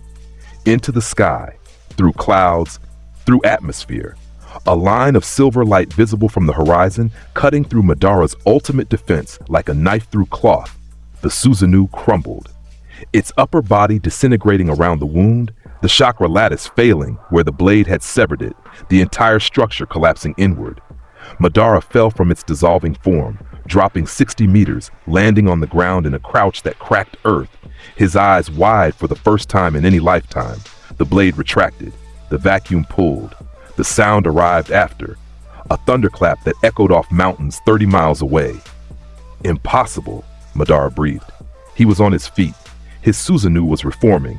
His chakra was limitless, his will absolute, the construct rebuilding itself through sheer refusal to accept what had just happened. My Susanoo. Nothing breaks my Susanoo. She's watching, Naruto said. His smile was serene, his wakizashi at his side. Try not to embarrass yourself on your way down. Madara's face contorted, something between rage and delight, the expression of a warrior who has spent a century unchallenged and has just found something that makes his blood sing. Wood release erupted from his body, a forest growing from the battlefield. Trunks the width of houses rising in seconds, branches reaching, roots spreading, the technique that only Hashirama had wielded, now aimed at a boy who stood amid the growing forest like it was a garden. Naruto moved, Shunpo through the trees, each trunk passing his body in the gaps between moments, his coat brushing bark as he slipped between the growing forest like water through cracks. He appeared above the canopy, above Madara. Blade raised, Madara's meteor jutsu activated. The sky went wrong. Two massive shadows appeared in the upper atmosphere, pulled from orbital debris from space itself. Two spheres of stone, each the size of city districts, falling toward the earth with the weight of extinction events. Gaara looked up. Killer Bee looked up. Every surviving shinobi on the battlefield looked up and felt something in their chests go cold. Naruto looked up at the falling stones. His smile was wide, real, the grin of something that had been born for moments like this. He raised his blade, pointed it at the first meteor. Kamishini no Yari. The extension split the first meteor in half. A straight line through its center, two halves separating, the blade passing through continental stone at a speed that turned rock to vapor along its path. The halves fell in diverging arcs, missing the army below, crashing into empty earth miles away. The blade retracted and fired again. The second meteor received the same treatment. Split, separated, rendered harmless. Two meteors, two strokes. Less than a second between them. On the battlefield below, Gaara's hands dropped to his sides. His sand fell. His face, composed, controlled, the face of a Kazekage, went blank. His mouth was slightly open. He was watching a man destroy extinction events with a short sword and a smile, and he had nothing, absolutely nothing in his experience that told him what to do with that information. Killer Bee stopped rapping. For the first time and perhaps ever, his pencil fell from his fingers.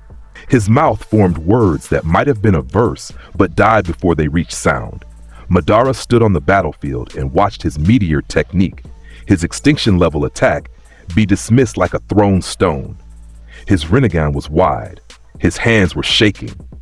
For the first time since fighting Hashirama at the Valley of the End, something in his chest felt small. Naruto descended.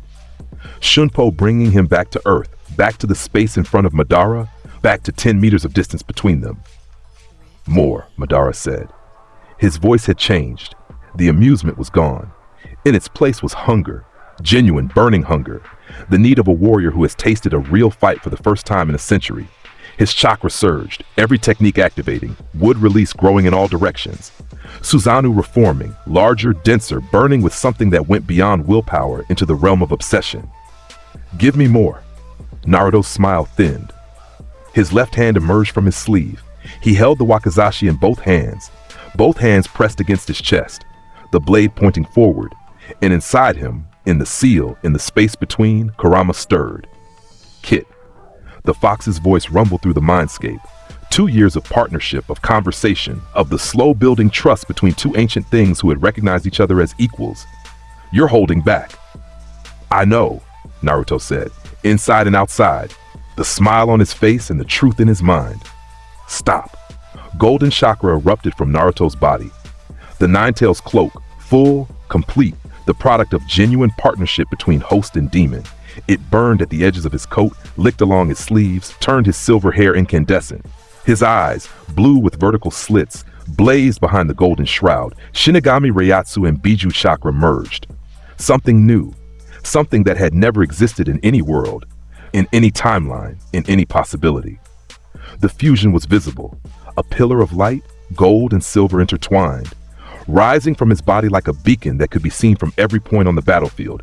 Every shinobi in the alliance felt it. Every sensor went blind from overload. Every Kaji, every veteran, every person with any capacity to feel energy at all turned toward that light and felt something in their chest recognize it without understanding it. Awe. Madara looked at the light and his Rinnegan told him things he refused to believe, and his hunger became something closer to fear. Naruto moved. One step. One extension. Kamishini no Yari at full power. Biju enhanced. Reiatsu laced. The blade moving at speeds that existed beyond what language could describe. It hit the reforming Susanoo, and the Susanoo ceased to exist. The blade continued. It reached Madara. The Uchiha's Rinnegan worked on instinct, absorption, phasing, every defensive jutsu firing simultaneously. The blade passed through all of them. Spiritual steel augmented by a demon's chakra cared nothing for the techniques of men, even legendary men, even men who had once been called gods. It struck Madara in the chest, through armor, through flesh, through the core of the resurrection technique that sustained him. The blade's passage left something behind, the same thing it had left in Orochimaru years ago, but stronger now, more complete. A fragment of dissolution, a seed of ending. Naruto retracted the blade. The golden cloak settled around him. He stood in front of Madara, the legendary Uchiha, the man who broke the world, the greatest warrior the shinobi system had ever produced, and watched the realization arrive on that ancient face. Kill. Kamishini, no, Naruto began. Wait! Madara's hand was on his chest. His eyes were wide, the Rinnegan spinning without purpose, searching for escape, finding nothing. You? What did you put inside me? The same thing I put inside your student. Naruto's smile was gentle. The option to end you, if I needed. Madara stared at him. This man, this legend, this warrior, this force of nature who had fought the god of shinobi to a standstill and considered everything else in history beneath him, stared at a 17-year-old boy and understood with absolute clarity that he had been outclassed. Completely. The way a candle is outclassed by the sun, his resurrection was failing anyway. The jutsu's bindings weakening, the technique destabilizing, his borrowed time running out. But the fragment in his chest accelerated it. His body was coming apart, not in pain, in release, in the particular dissolution that comes when an ancient thing finally encounters something greater and decides that the encounter was enough. You, Madara said.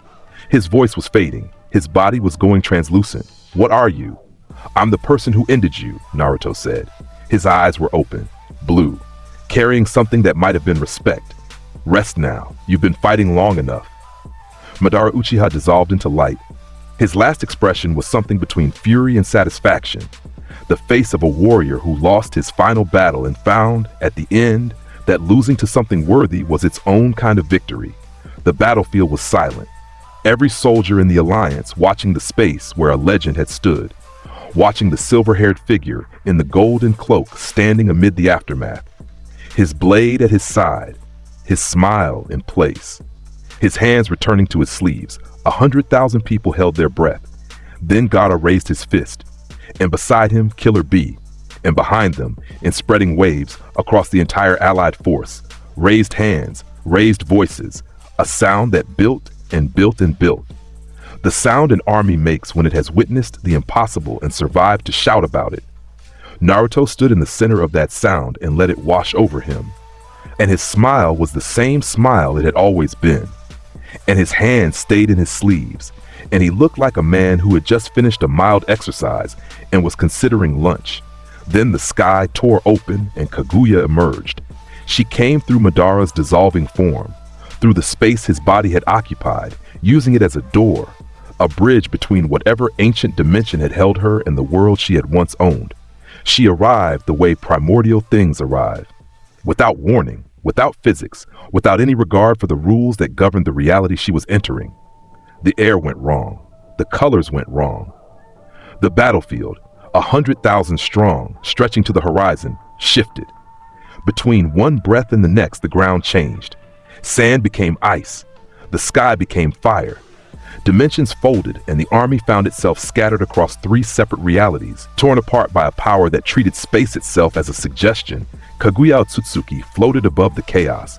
White robes, white hair, a third eye on her forehead, the Rinne Sharingan, older than any dojutsu, the source from which all eye techniques had descended. Her Byakugan surveyed the world beneath her with the absolute indifference of something that had existed before the concept of concern. She was wrong. Wrong in a way that transcended threat and entered the realm of wrongness itself.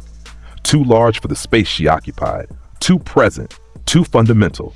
She was the mother of chakra, the original, the thing from which everything in this world's power system had descended, standing above it all like a sculptor standing above clay. Naruto looked up at her. The golden cloak burned around him. His blade was in his hand. His smile had shifted, less amusement now with more teeth. This was the one, the real fight, the one that would require everything he was.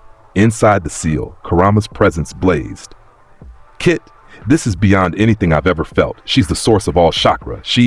I know what she is. Naruto's voice was internal and external, speaking to his partner and to the world simultaneously. And I know what I am. Let's show her the difference. The fusion deepened. The golden cloak and the silver Reiatsu merged beyond what they had achieved against Madara. A genuine synthesis. 2 ancient powers combining into something third. His coat burned at the edges with golden fire. His silver hair became luminous, a filament at full power, casting light in all directions. His eyes opened fully and blazed with blue that was edged in gold, vertical pupils burning with something that transcended any technique or bloodline. The smile remained. It always remained. He rose. Shunpo carrying him upward, into the sky, toward her, toward the thing that had birthed this world's power system and now intended to reclaim it. He ascended through air that was thick with her presence, through the dimensional instability she radiated, through the wrongness that made lesser beings collapse. It did not touch him. His spiritual pressure, amplified by Kurama's chakra, deepened by the fusion, vast beyond measurement, rejected her dominion. He existed in her space without bowing to it. The first thing in 10,000 years to stand in Kaguya Otsutsuki's presence without breaking. She noticed him, the Rinne Sharingan focused, that massive eye turning downward, finding the rising figure, analyzing it with the perception of something older than human civilization. Her Byakugan activated, all-seeing, all-knowing, reading his chakra points, his pathways, his physical vulnerabilities, reading everything about him that existed in the material plane. Then her eyes went wide, because she saw his soul. And his soul was wrong. His soul was from somewhere else, another world, another system, another fundamental reality. It operated on frequencies her Byakugan had never encountered. It existed in a spectrum that predated her own existence. She was the mother of chakra, but what burned inside this boy was older than chakra, older than the tree she had eaten from, older than the dimension she had been sealed in. For the first time in 10,000 years, Kaguya Otsutsuki felt uncertain. What are you? Her voice was the voice of mountains, of ocean depths, of the space between stars, and it carried for the first time in memory a tremor. I'm the thing that ends this, Naruto said. He was level with her now. 30 meters between them, golden fire around his body, silver light in his hands. The wakizashi, short plane burning with both energies, raised and pointed directly at her heart. Kaguya's dimension shifted. The sky became void. The ground below vanished, replaced by an endless white plain stretching in every direction, a dimension of ice. Then fire. Then gravity multiplied 1,000 times. She cycled through her pocket dimensions like shuffling cards, each one designed to kill. Each one a prison built for gods. Naruto followed her through every one. Shunpo was spiritual movement. The flash step operated on the soul's intent, on the will to be somewhere else. It did not require physics. It did not require dimension-specific rules.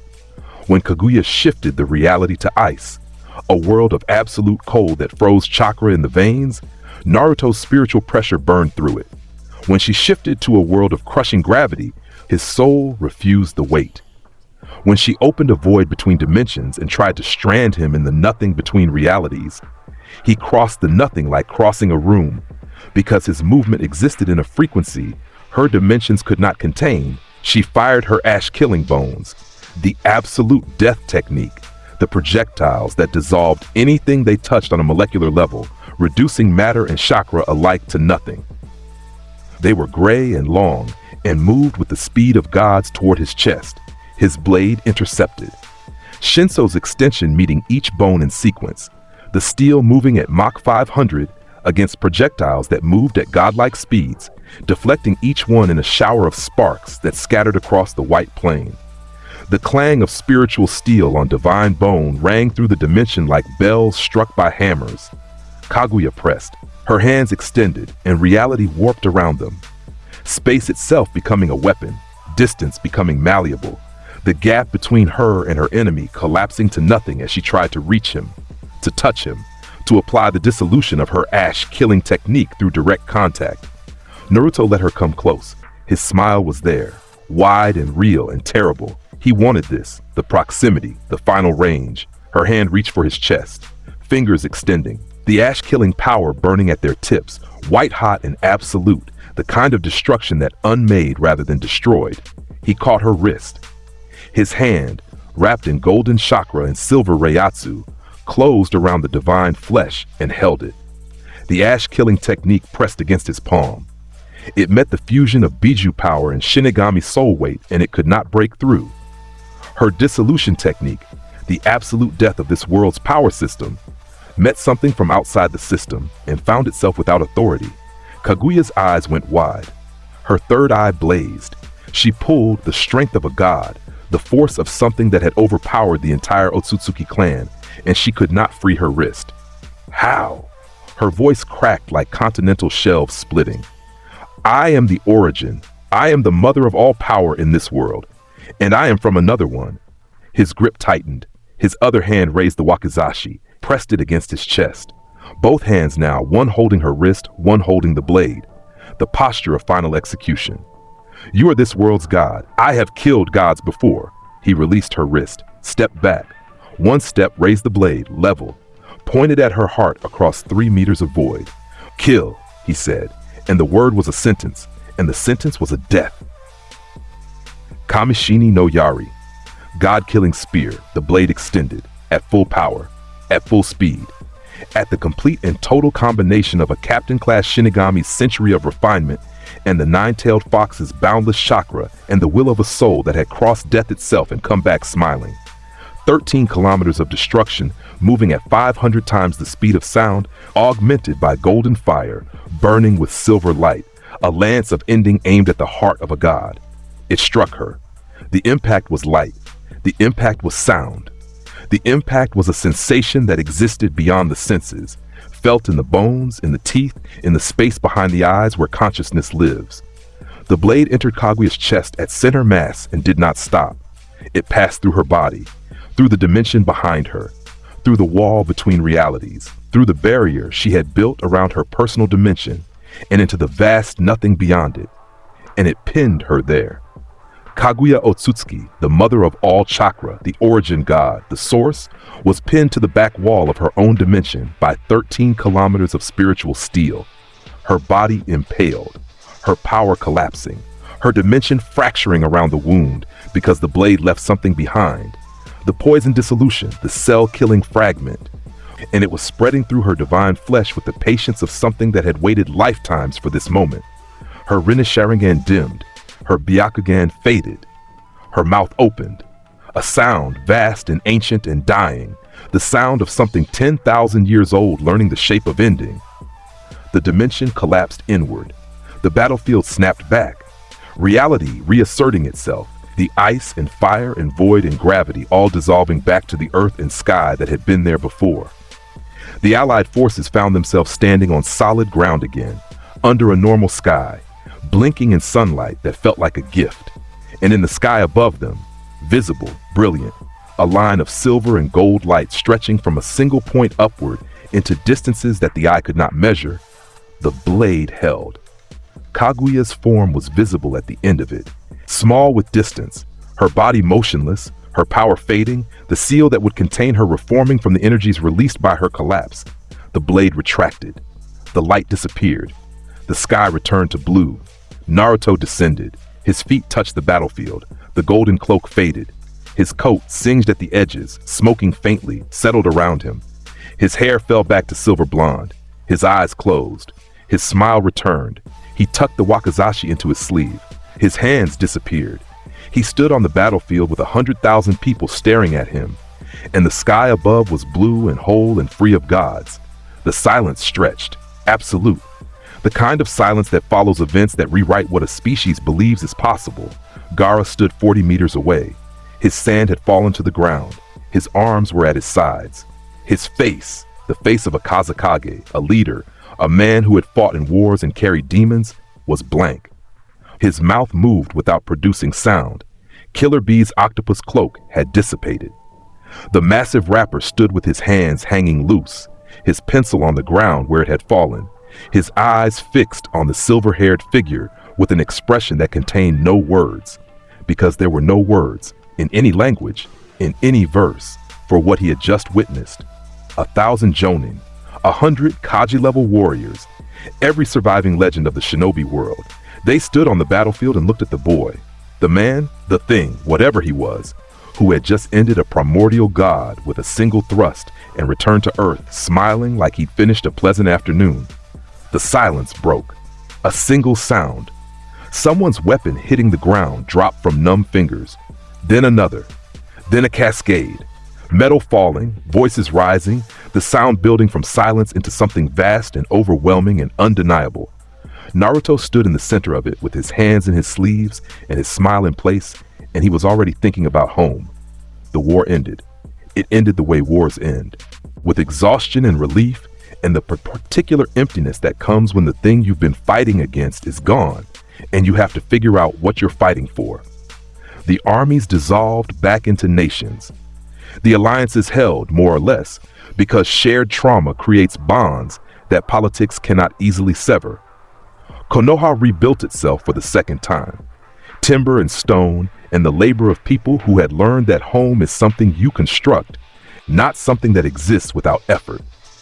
The village took shape around its people, and its people took shape around the knowledge that the world had nearly ended, and hadn't.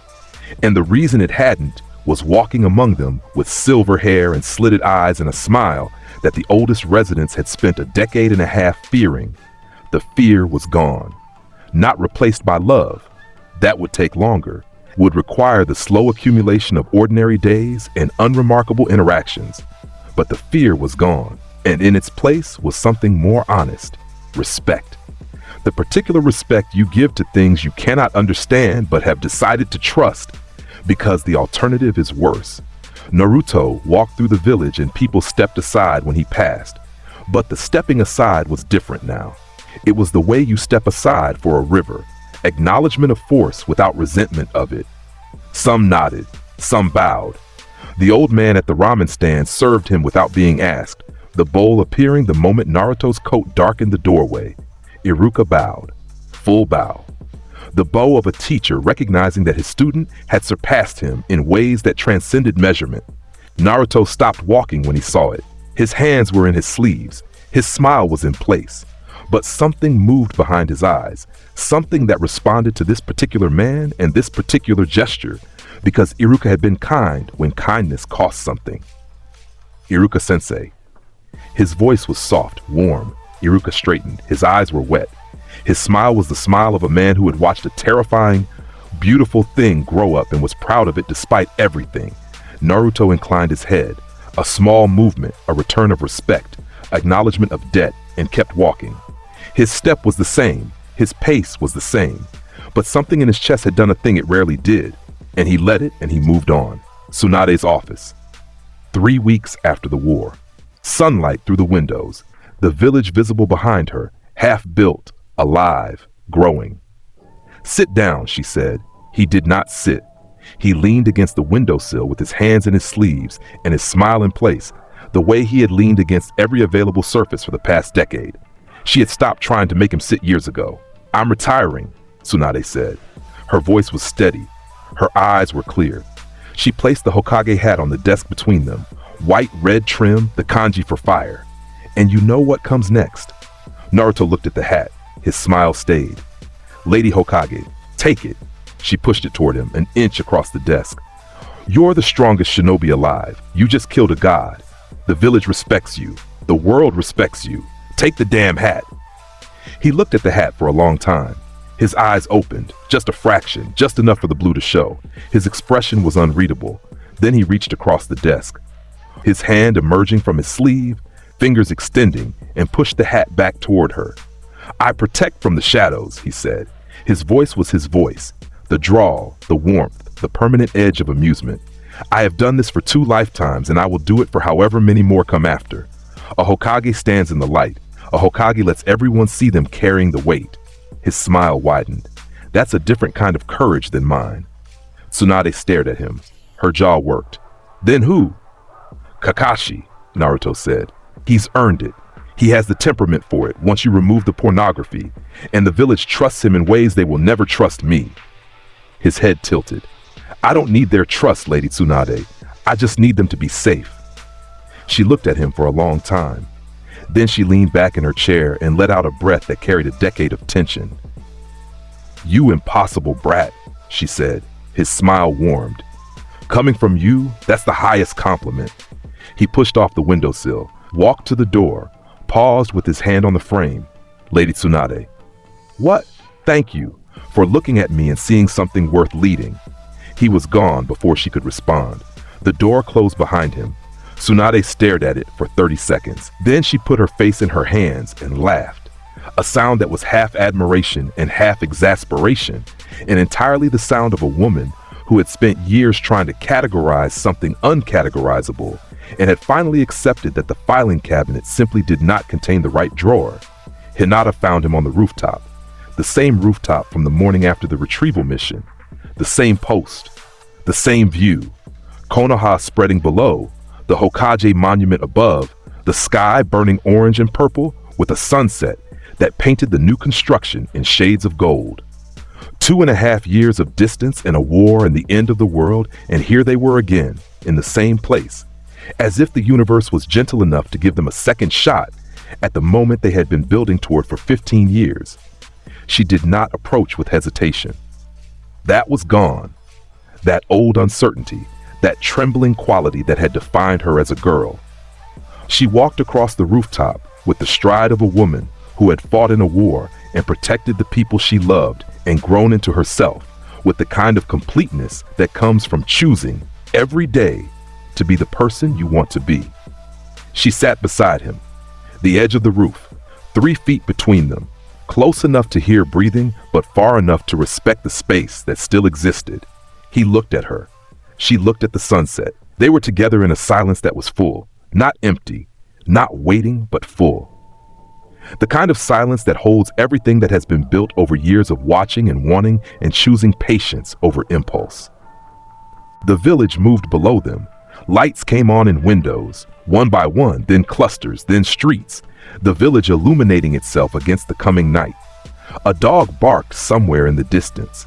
Children's voices carried from a park 3 blocks away. Naruto, Hinata said. Her voice was steady, warm. She did not look at him. She looked at the lights and her hands were in her lap, and she was content to wait. She had always been content to wait. He was looking at her. His eyes were open, fully, both of them, ice blue and present in a way they almost never were. His smile was there, but it was thin, small, the smile you wear when you are deciding something. I spent 2 lifetimes keeping people at a distance, he said. His voice was the drawl, but stripped of performance, bare. I watched from far away and told myself it was protection, for them, for me, a breath. His hand moved in his sleeve, an adjustment, a decision. I'm tired of watching from far away. She turned to him. Her lavender eyes were bright, her lips were parted. The sunset caught her face and made her glow, and something in his chest, something that had been carrying a girl named Ranjiku for over a century, shifted, set down a weight, picked up a different one, lighter, warmer, present. Her smile came. The smile of a woman who had known the answer to this question for a long time and had been waiting with extraordinary patience for the question to be asked. It was steady and bright and entirely sure of itself, the way strong things are sure of themselves, without performance, without excess. I know, she said. 2 words. Simple and whole. He looked at her. She looked at him. And his smile changed. The mask came off. For the first time, the permanent, pleasant, closed-lipped smile that had been his face for 2 lifetimes. It dissolved like morning frost in sunlight. And what replaced it was real. Small. A little crooked, one corner higher than the other, as if the muscles responsible had forgotten how to form this shape and were remembering in real time. His eyes crinkled at the corners. The blue was warm. He looked for the first time since being born into this world, like someone who was exactly where he wanted to be. She did not cry. She did not throw her arms around him.